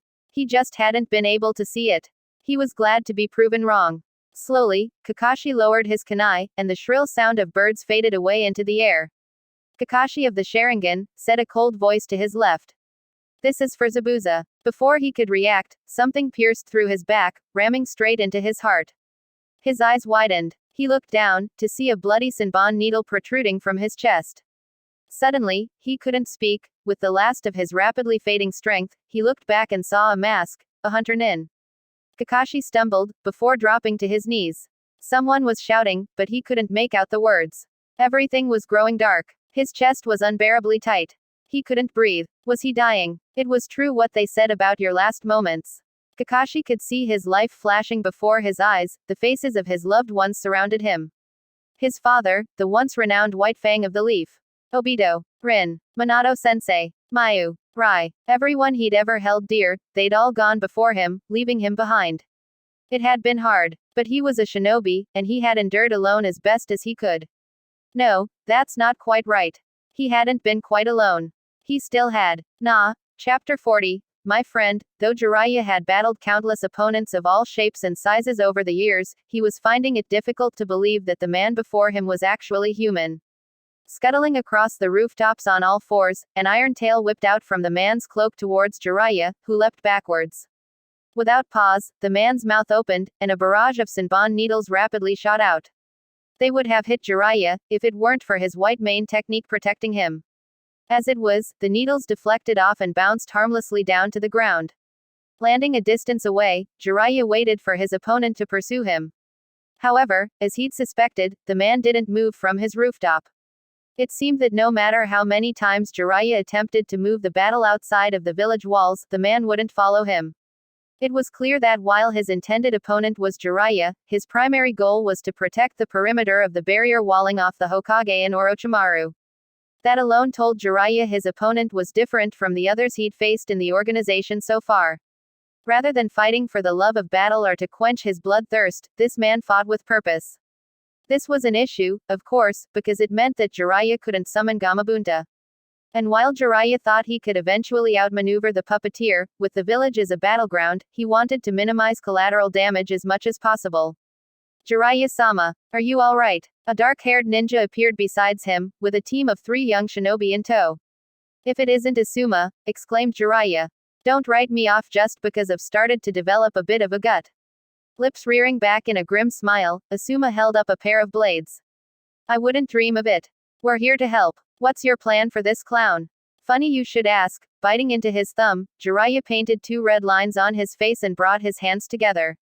I can't take my hands apart for a while, so I'm going to need you all to buy me some time.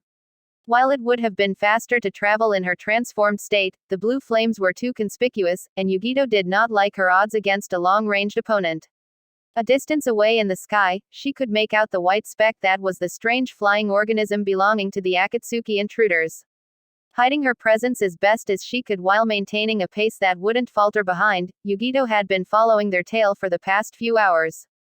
They had since left Lightning Country behind and were now skirting the border of Frost Country. Either that, or they were already in Hot Water Country. Yugito wasn't always the best at sensing direction. Slowly but surely, Yugito could feel the drain of the past day beginning to weigh her down. The village had burned down to ashes. The wreckage was gone. Her friends were all dead or missing. I, for one, am finding this new situation very agreeable, purred the 2 tails. Despite herself, Yugito didn't even have the energy to snap back as she usually did. It wasn't as though she had expected the cat demon to have any tact in the first place, she had far more pressing matters to consider. Unexpectedly, her silence seemed to unsettle the 2 tails, and it fell blissfully silent, allowing Yugito to think as she raced through the tundra, eyes fixed on her target. The moment to strike would be when the intruders landed. Whether her opponents were number 1, or 2, or the entire Akatsuki organization, it didn't matter. Yugito didn't know if Killer Bee was even alive, nor what the Akatsuki were trying to accomplish. But she couldn't leave him behind. Not again. Watch out. Asuma, who had been weaving in and out of their opponent's offensive, let out a roar as another storm of Senbon rained down on a rooftop. His lone female student threw herself out of the way in the nick of time, when suddenly, she froze, collapsing in a heap of limbs. A small gash on her arm gleamed bright red, it seemed a single needle had brushed against her.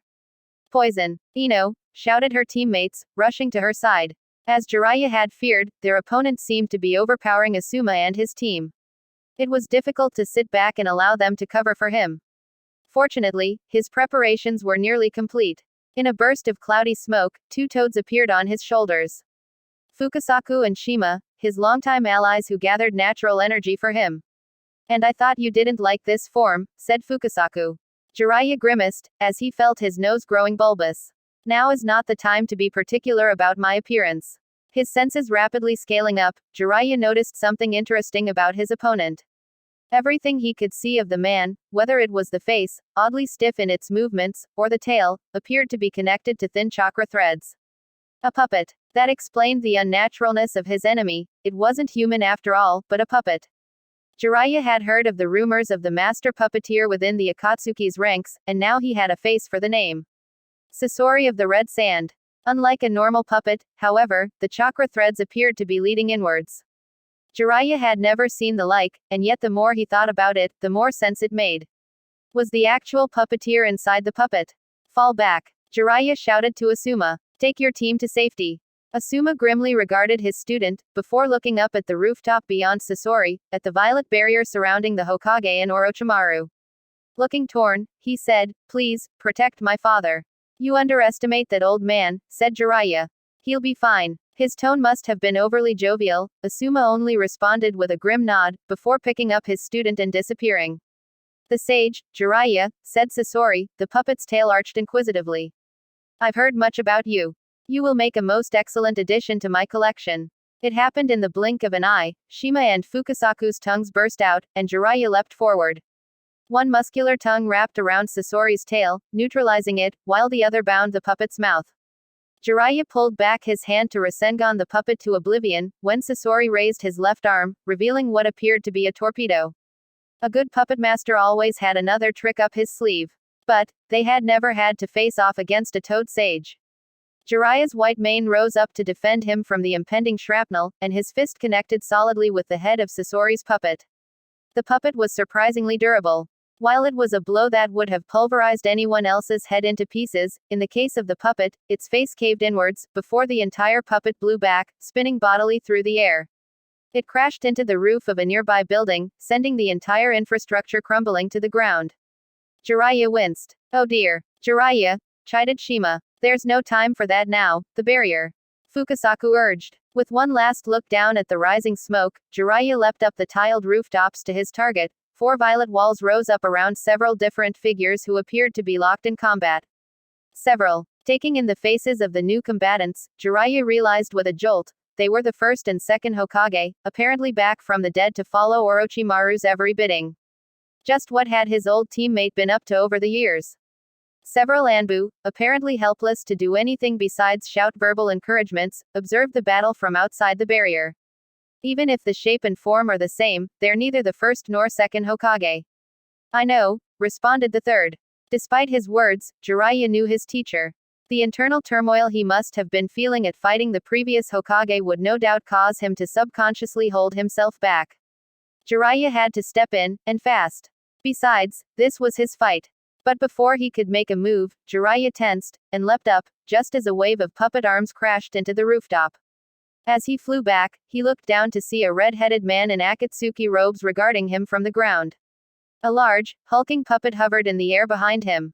I'd been wondering when you'd clamber out of that wreckage, Jiraiya called out. Ajisai's mission had seemed simple enough. Keep an eye on the Jinchuriki, and if it seemed like he was going to get away, crush the wooden scarab they'd given her. Presumably, it would alert whoever was controlling the scarab. However, it was easier said than done, as was usually the case. Once the Jinchuriki transformed, Ajisai and Haku were forced to retreat, and Ajisai was forcibly reminded of the existence of powers she couldn't even fathom. It was another awe-inspiring display of Lord Payne's prowess, and she was honored to be even given the chance to observe from afar. But for some reason, this time, Ajisai found it harder to swallow than usual. Surprisingly, the hidden leaf didn't back down without a fight. After several others kept the beast at bay for some time, Ajisai watched in disbelief as a leaf nin eventually showed up and, with a single blow, forced the beast to transform back into the Jinchuriki. It was a world utterly unbeknownst to her, and Ajisai was prepared to crush the scarab when Haku stopped her with a shake of his head. She might have been preparing herself to turn him over to the hidden sound, but she trusted him. That was, until Haku suddenly disappeared. Ajisai froze, and looked around. Where had he gone? While he'd been quiet all day, she had attributed it to the mysterious seal. All of a sudden, she began to frantically wonder if he'd somehow overheard her conversation with the Jonin. In a flash, Haku reappeared. Or at least, she thought it was him. He was wearing a mask she'd never seen before.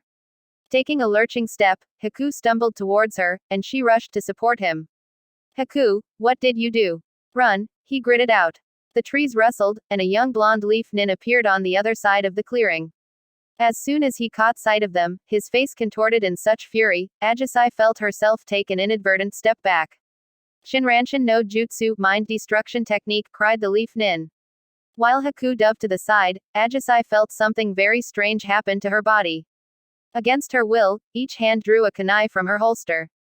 As she watched on in horror, she lunged at her teammate. Clang! A blade that hadn't been there a moment before struck out to meet hers. Ajisai found herself face to face with an Anbu mask, another leaf nin. Before she could cry out, the Anbu parried her other kunai, before snaking below her defenses and elbowing her in the face. Ajisai felt her nose crack. As she let out a cry of pain, her hands reached up to her face, and she realized she was back in control of her limbs. The leaf nin yelled, "Hey, I was control," he broke off. Eyes watering and her hands full of blood, Ajisai looked up to see the leaf nin collapse to the ground. The Anbu turned towards her. Are you alright? Sorry about that. Who are you? Ajisai demanded thickly. Don't worry, I'm on your side. Reaching up with a hand, the Anbu removed his mask to reveal a young man with glasses. You can call me Kabuto. Following the third Kazekage's mysterious and abrupt disappearance, the sudden power vacuum from his absence had left the hidden sand in a state of chaos. It would not be an understatement to say that the third's disappearance had played a critical role in the beginning of the Hidden Sand's decline.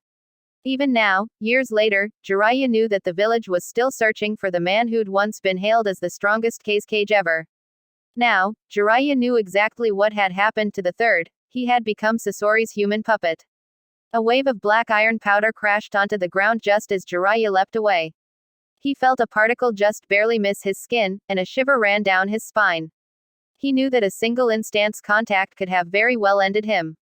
The depths to which man could fall would never cease to astound Jiraiya. Sasori had sacrificed a brilliant future with the hidden sand in order to obtain the third's iron sand. While it seemed the peak of foolishness to Jiraiya, perhaps the exchange was worth it for some. Jiraiya didn't know too much about the legendary technique, but he knew that if he hadn't had the toads on his shoulders gathering natural energy for him, the battle may very well have already reached its conclusion. Suddenly, Jiraiya's eyes widened. He turned back, his heart lurching violently. Just barely visible through the walls of the purple barrier, a gaunt specter with horns rose out from behind the third Hokage. "Sensei," he breathed. "No." As though listening to his pleas, the walls suddenly vanished, and Jiraiya realized the sound Nin must have released the barricade. Without a second's thought, Jiraiya launched himself through the air. When he landed, Jiraiya found himself in his worst nightmare, one that he couldn't wake up from. With a single glance, he knew in an instant what had just taken place, what the third had sacrificed. Orochimaru's arms hung like two slabs of meat from his shoulders. His stricken eyes were fixed on the third as the latter fell lifelessly to the ground. "Sensei!" cried Jiraiya, rushing to his teacher's side. He propped up the third on his lap, shaking him, all the while knowing it was futile. The Reaper Death Seal was unbreakable, and no matter what, the user paid the price with their life. The third stirred, his mouth drawing back in a last smile. "Jiraiya, I leave it to you." And then he was gone. In the stark sunlight, without the shade of the Hokage's hat, Jiraiya saw how lined the third's face had become over the years. Bowing his head, he carefully lowered the body to the ground, marveling at how someone once regarded as a god could have become something so fragile. "Let's go," he heard Orochimaru grit through his teeth to his subordinates, who jumped to their leader's side. "I leave it to you." Standing up, Jiraiya took in a deep breath. He looked towards Orochimaru. There, in his gaunt face, Jiraiya found no trace of sadness or regret. There was only anger and hatred, and he felt his heart lurch at the realization. Jiraiya took a step towards Orochimaru. And then another. To the others watching, all they must have seen was a blur. But to Jiraiya, each step that brought him closer seemed to stretch into eternity. Eventually, there shall come a day when you will be forced to make a critical decision. That choice you make will decide which way the change goes. He had run from this decision for years, refusing to choose. He had hoped that by sticking to the path of a pacifist, it would all work out on its own. That he could become someone who could change the hearts of people with his stories, that his fragmented team would each find their way home. However, after having hoped and waited for so long, the third was gone and the village was in flames, and all at once, Jiraiya understood, some people didn't change. Not because they couldn't, but because they chose not to. While it was a bitter pill to swallow, Jiraiya knew that he couldn't run from it any longer. Memories of the past flashed through Jiraiya's head as he drew close. Orochimaru's eyes widened. Fukasaku and Shima's tongues thrust out at Orochimaru's subordinates, batting them aside. They had once fought on the same team, and Jiraiya had loved Orochimaru as a brother. He would have done anything for him. He would have died for him. Jiraiya pulled back his arm, a mass of chakra churning wildly in his hand. "Goodbye, my friend," he said soberly. A lone man, dressed simply in mesh armor and pants, staggered from the forest clearing surrounding the hidden leaf. Momentarily hunching over on his knees to catch his breath, he glanced up at the sight of rising smoke from beyond the walls. A shadow of a grimace twisting his mouth, he ripped off his hitayate and threw it to the side. A slashed leaf briefly gleamed in the light before tumbling to the ground. The man lurched forward, his mind racing. He had never expected to return to the hidden leaf this way, a skeleton of his former self, muscle withered away to skin and bone. It hurt to even breathe, so walking was excruciating. And yet, he had to move, so he did, joints creaking in protest with every step he took, lungs burning with every cough. It was after what felt like an eternity that the man reached the gates. While they should have been strictly manned, they had been abandoned and left ajar. Nonetheless, feeling some trepidation, he stepped inside, waiting for a challenge that never came. All too easily, the village sprawled out before him. He felt his stomach plummet. Even way out here, the bodies on the streets were plainly visible. While most appeared to be ninja killed in action, he could make out the remains of some unlucky civilians as well, and the sight caused his heart to ache. It was a pain even more visceral than the one he felt every waking moment. He would have wept if he'd had the strength. What had been the point of it all? Had so many innocent lives been sacrificed for the mere purpose of staving off the Leaf's destruction? He had once left the village a traitor and a murderer, and he now returned to it a dying man. He had been foolish to think that all of his plans could have made a difference. Despite his efforts, everything had gone awry, leaving him with nothing but the sense that he was a lone cog in a machine that followed no one's bidding. Still, this was his last chance. He didn't know how much longer he had left, days, hours. It was time to put all of his plans to the side.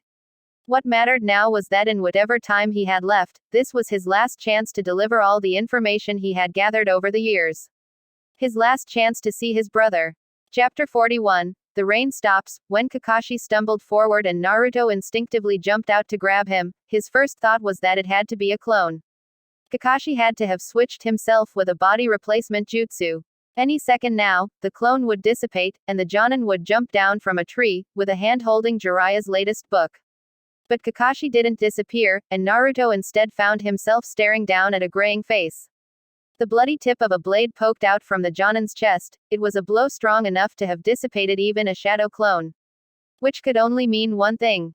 Sensei, Naruto said, dumbly. When Kakashi didn't respond, he turned to the bound sand nin. Can any of you heal? Suddenly, he thought of all the times he'd passed over a medical ninjutsu scroll in favor of a ninjutsu one, and he felt his stomach twist. It's unfortunate, said the sand Jonin. A blade straight through the heart like that, his throat turned dry. Naruto swallowed hard. What are you trying to say? It was a stupid question. The sand Jonin looked plainly down at Kakashi in response. Naruto followed his gaze and saw that his teacher's face had turned ashen. That had to be wrong, so Naruto pressed his fingers to the crease of his neck and he couldn't find a pulse. Everything in Naruto's head was starting to spin. How could this be happening? Not 10 minutes ago, they'd been talking by the stadium. They were going to have a rematch soon. Sensei, he repeated. Again, there was no response. Naruto's grip slackened, and Kakashi's hand dropped limply to the ground. Seeing that, Naruto felt something deep inside him tremble. Watch out, a voice cried. Dazed, Naruto looked up. An Anbu wielding a blade had just broken out of the trees and was now heading straight for him. Was it an enemy disguised as one of their own? As drained as he was, it would have been a simple matter for him to parry the attack with his tanto. But he didn't move. Instead, he was suddenly filled with a deluge of thoughts and faces. His childhood caretaker, Mayu's mother. The other Jinchuriki taken by the Akatsuki before him. Rai, Mayu, Shirakumo, the undercover agent in Earth Country. Temari. And now, Kakashi. There were so many that had died before him. Because of him. If not for him, would they still be alive? The Anbu was almost on top of him, the blade flashing in the sunlight, and Naruto thought fleetingly. Did it matter? Her eyes bulging, Karin couldn't believe what she was seeing. Why isn't he moving? The Anbu attacker, seizing the opportunity, had gone straight for Naruto. It left him wide open, and knowing Naruto, he had ample opportunity to evade the attack. And yet, for some reason, he didn't move. Eyes fixed upon the descending blade, she jerked forward. The chains had disappeared once Gaara had fallen unconscious, and they didn't come out of her a second time. She was going to be too late. Naruto, she screamed. Clang. All of a sudden, a blade met the Anbu's blade. It took Karin another second to process that it was Naruto's. Somehow, suddenly, Naruto had responded. The blow had sent the Anbu jerking back, his mask dislodged and fell off his face, to reveal a young man with glasses. At that, a faint look of surprised recognition flickered across Naruto's face. You work for Akatsuki. The man's lips curled back. I thought I'd try my luck, he said, without responding to Naruto's question. But, his gaze shot to the side, where Gaara lay unconscious, while Karin's chains had since disappeared. The sand Jonin hovered protectively in front of him. Guess I'll take my chances another time. Almost mockingly, he adjusted his glasses, and then taking a step back, he disappeared. A beat passed, Naruto staggered. Snapping back to attention, Karin hurried forward. Naruto. Without thinking, she grabbed him by the arm. Why hadn't he been moving before? Are you hurt? Stop, said Naruto. Karin blinked. Stop what? Stop talking to me as if you know me. Naruto, let go of me. When Karin didn't move, Naruto raised his voice. Let go of me. Frightened, Karin released his arm. She'd never seen him like this before. Instinctively, she searched blindly for his chakra signature, and what she found caused her heart to plummet. When they had fought in the Chunin exams in Wind Country all those years ago, he had been ruthless and intent, focused solely on his own team. When she had caught sight of Naruto in Grass Country, his chakra had seemed meandering, but still purposeful. When they had crossed paths in the Forest of Death and on the training fields, he had been reserved and controlled. Now, looking at Naruto, the only word that came to Karin's mind was lost. And the cause of it all, Karin's gaze drew down to the still body in his arms. Was he Naruto's teacher? The man's chakra signature was rapidly fading away, but she could still catch a glimmer of something. Naruto, I might be able to help. Naruto didn't respond. Perhaps he hadn't heard, or perhaps he was ignoring her. Whichever the case, time was running out. Karin felt her jaw set. While she had never healed anyone who was unconscious before, she had to try. Wrenching open the man's mouth with one free hand, Naruto jerked, she pushed her arm against his teeth. She felt canines pierce her skin, and blood, glowing with her life force, dripped down into his mouth. Karin could feel herself rapidly losing strength, but she clenched her arm, squeezing every drop she could into the other man. Nothing happened. What are you doing? Ignoring Naruto, Karin screamed, bite. A moment passed. And another. Where am I? The sun was just rising on an early morning, and the villagers were out at market. Walking along a path winding through the village, he bounced excitedly on the balls of his feet. Excited. Him. Kakashi, said a voice he hadn't heard in a long time. He looked up, to see his father smiling down at him. Dad, are you that happy about finally starting to attend the academy tomorrow? He returned the smile. Yeah, we should get something to celebrate. What would you like? Oi, Kakashi. A new voice interrupted his thoughts. There you are, you bastard. He veered around to see Obito and Rin speeding up to catch up to him. When he looked back, his father was gone. Is something wrong, Kakashi? Asked Rin curiously. It's nothing, he answered. The sun was high in the sky, beating its heat down on the back of his neck. Suddenly, something hard cracked down on his head, and he winced. Kakashi, I heard from Minato that you almost got killed on that last mission. And now, Kushina, let's not exaggerate, came his teacher's voice. You're telling me 10 cracked ribs and a leg in a cast is an exaggeration. Slowly, with a limp to his step, he backed away from the enraged woman, when he felt something bump into his back. He turned to see two genin regarding him suspiciously. Kakashi-sensei, said Rai. Don't you think it's about time you showed us what's under that mask? Well, how about some ramen, he said. If you're quick enough, you might be able to catch something. Rai's face brightened, but Mayu shook her head in disappointment. So you can eat your fill and then leave us with the check again, sensei. He smiled. Can't get anything past you, can I? He looked up at the sky, the sun was starting to set and the air was cooling. He thought he could catch the faint outline of the moon in the distance. Come on, sensei, hurry up, I'm starving, said Rai. Sensei, aren't you coming? Mayu asked curiously. Oddly enough, he couldn't shake the feeling that something was missing. But he couldn't quite put his finger on what it is. I'm coming, he said jovially, trying to brush it off. Just as he was about to follow his students' backs, he felt a hand grab his arm. Sensei, said a voice. Kakashi opened his eyes. It took a moment to reorient himself. His body was aching, he could feel a strange chakra rushing through him, stitching him back together. The missing eye no longer seared, and the injury in his chest had been reduced to a mere throb. And through it all, Naruto's blurry face looked down at him, shocked and uncertain. Sensei, that's me, Kakashi croaked. Red locks of hair spilled around him. Looking to his side, Kakashi saw the girl who had reminded him of Kushina. She was unconscious, her face pale and drawn. There was a metallic taste in his mouth, blood. But before he could think on it much further, he felt his head spinning, and then once again, he lost consciousness. Hinata was beginning to lose track of how many she'd been able to save, and how many she'd eased of their suffering. Thankfully, she wasn't alone, she'd run into several other medic nin, and they'd divided the village into sectors for each to cover. In the face of such disaster, the fact that Hinata was able to contribute in this way brought a sense of burgeoning pride in her chosen line of work. She wondered what her father would think if he were to see her now.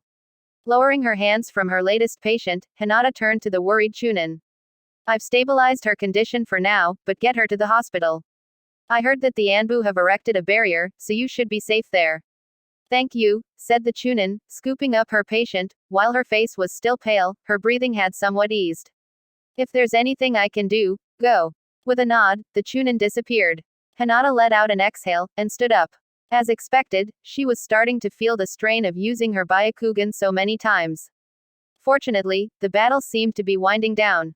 While the number of wounded was still disproportionate to the number of available helping hands, the injuries were becoming less critical in nature.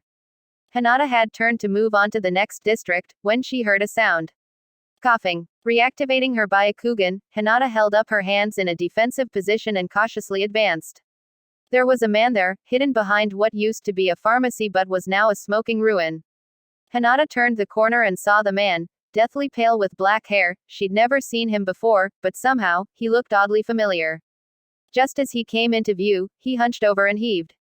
Blood splattered the ground. She didn't know whether he was an ally or an enemy. But she had made an oath to protect the injured, and so she asked, "Are you all right?" At the sound of her voice, the man jerked, his eyes weary and unfocused. For a moment, he looked up at her, but Hinata had the odd sense he wasn't really looking at her at all. An instant later, he broke out into another bloody coughing fit. It had been a stupid question. She could tell from a single glance that he was dying. Without any further hesitation, Hinata rushed forward. The moment she touched him, the man stiffened, but as soon as the glow of medical ninjutsu emanated from her hands, the lines in his face relaxed a margin. As Hinata further examined his body, she felt her brow crease. This man wasn't a casualty of the battle. No, the illness in his body was one that had advanced over many years. Judging from the level of damage to his internal organs, it looked as though it had started in his lungs, before spreading to the rest of his body. His liver and kidneys were also beyond repair, likely, a result of abusing pain medication. Hinata had seen the like in some older shinobi, though it was her first time seeing this level of destruction in such a relatively young man. It was a miracle he was even conscious. For a moment, Hinata considered doing what she had done for so many others so far, stop the weak beating of his heart, and allow the man to go peacefully. It was likely the kindest option, given how much pain he must have been in. But just as she'd laid her hands over his heart, she heard him whisper hoarsely, "Sasuke." Hinata stopped. As in, Uchiha Sasuke. After a moment's pause, she drew back. Placing her hands instead over his head, she pressed several key points in the man's brain. Slowly, Hinata felt him relax as pain-relieving endorphins spread throughout his body. There wasn't much else she could do for him. Even with the help of her Byakugan, it was far beyond Hinata's capabilities. The disease racking his body was like a million little dust particles scattered throughout his system, destroying him from the inside out. But something in his eyes told her that he wasn't ready to go quite yet. Hinata decided she would take him to the hospital, and once the battle was over, she would look for Sasuke. Though she didn't know him very well, she'd barely talked to him even though they'd been in the same academy year, she figured there must be a good reason for the dying man to have called his name. Lightning flashed. The sound of 1,000 chirping birds echoed through the clearing. Before the team of enemy ninja could even retaliate, Sasuke had ripped through their abdomens in a line. 3 bodies fell in an identical slump to the ground. The ear-splitting sound faded as he straightened, his eyes glowing dully with the Sharingan. "Sasuke," warned Sakura. She needn't have wasted her breath. Sasuke was already turning, his kunai moving in a blur as it slashed across what appeared to be a humanoid puppet creeping up on him. His eyes followed the faint glow of chakra string connecting the puppet to its master, and he followed with a quick flurry of shuriken. His aim was true. In a rustling sound, a 4th body toppled out of a tree, landing hard on the ground. Sakura ran up to Sasuke, her eyes shining with admiration. "That was amazing. But I expected nothing less from you." Without responding, Sasuke regarded the bodies on the ground. 1, 2, 3, 4, 5. Was this enough? Had he managed to close the distance even just a little?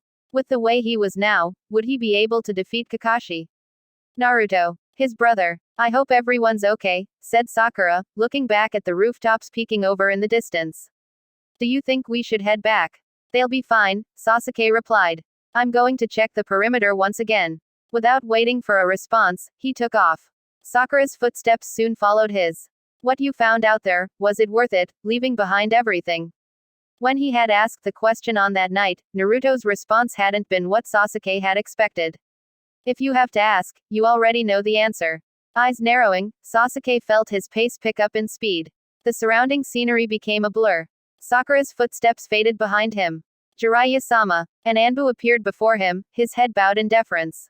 The sound nin have been taken to be interrogated, as you ordered. The aim nin have retreated, and the remaining sand nin have all surrendered. Very good, he answered, faintly.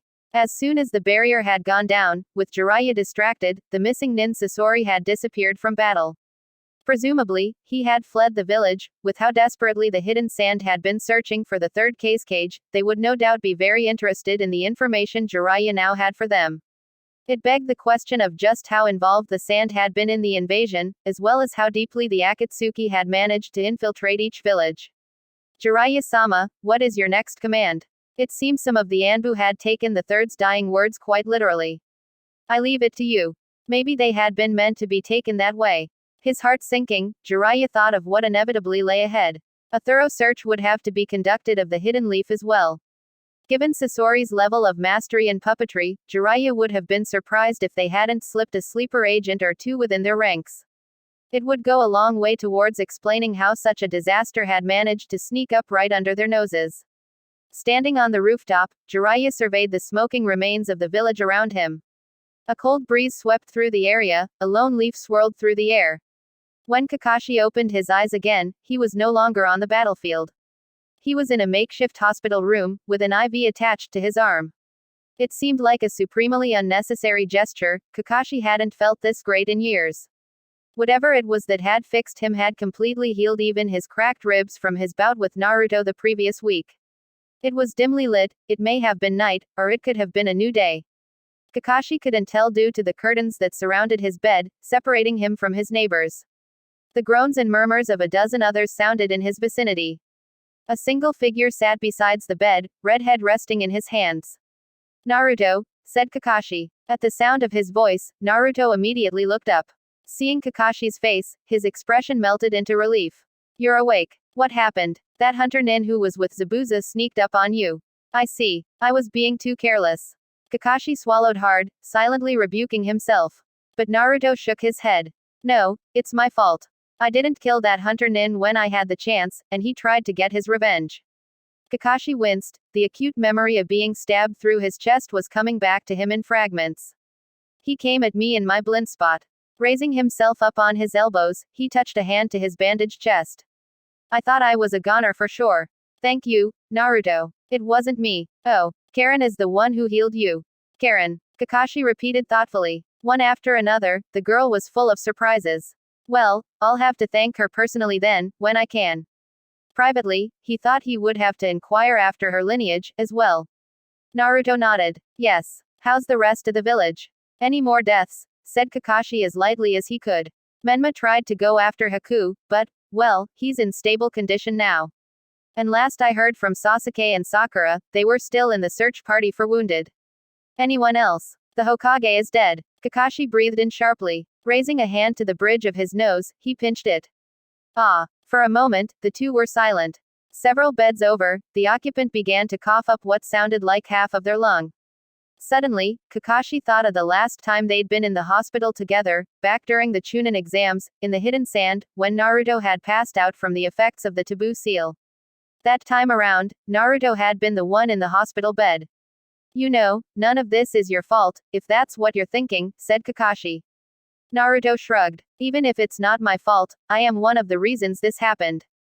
Both today. And before. He wasn't wrong about that. Wherever tragedy struck around Naruto, his Jinchuriki status had always played a role.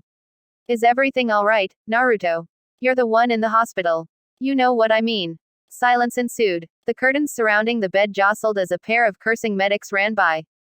Kakashi felt his foot fall asleep. Finally, Naruto said quietly, It's hard, sensei. I know. Does it ever get easier? Kakashi considered it, thinking of all the times he had prayed at his former teammates' graves himself. A bit, over time. There was no response from Naruto, who instead looked down at his lap. Kakashi felt his gaze soften. His student had led a difficult life, exceptionally so, even for a ninja. And when Naruto kept so much to himself, it was increasingly easier to forget how young he still was. The curtains shook again. This time, someone entered the adjacent room. As voices started to murmur, Naruto got up to leave.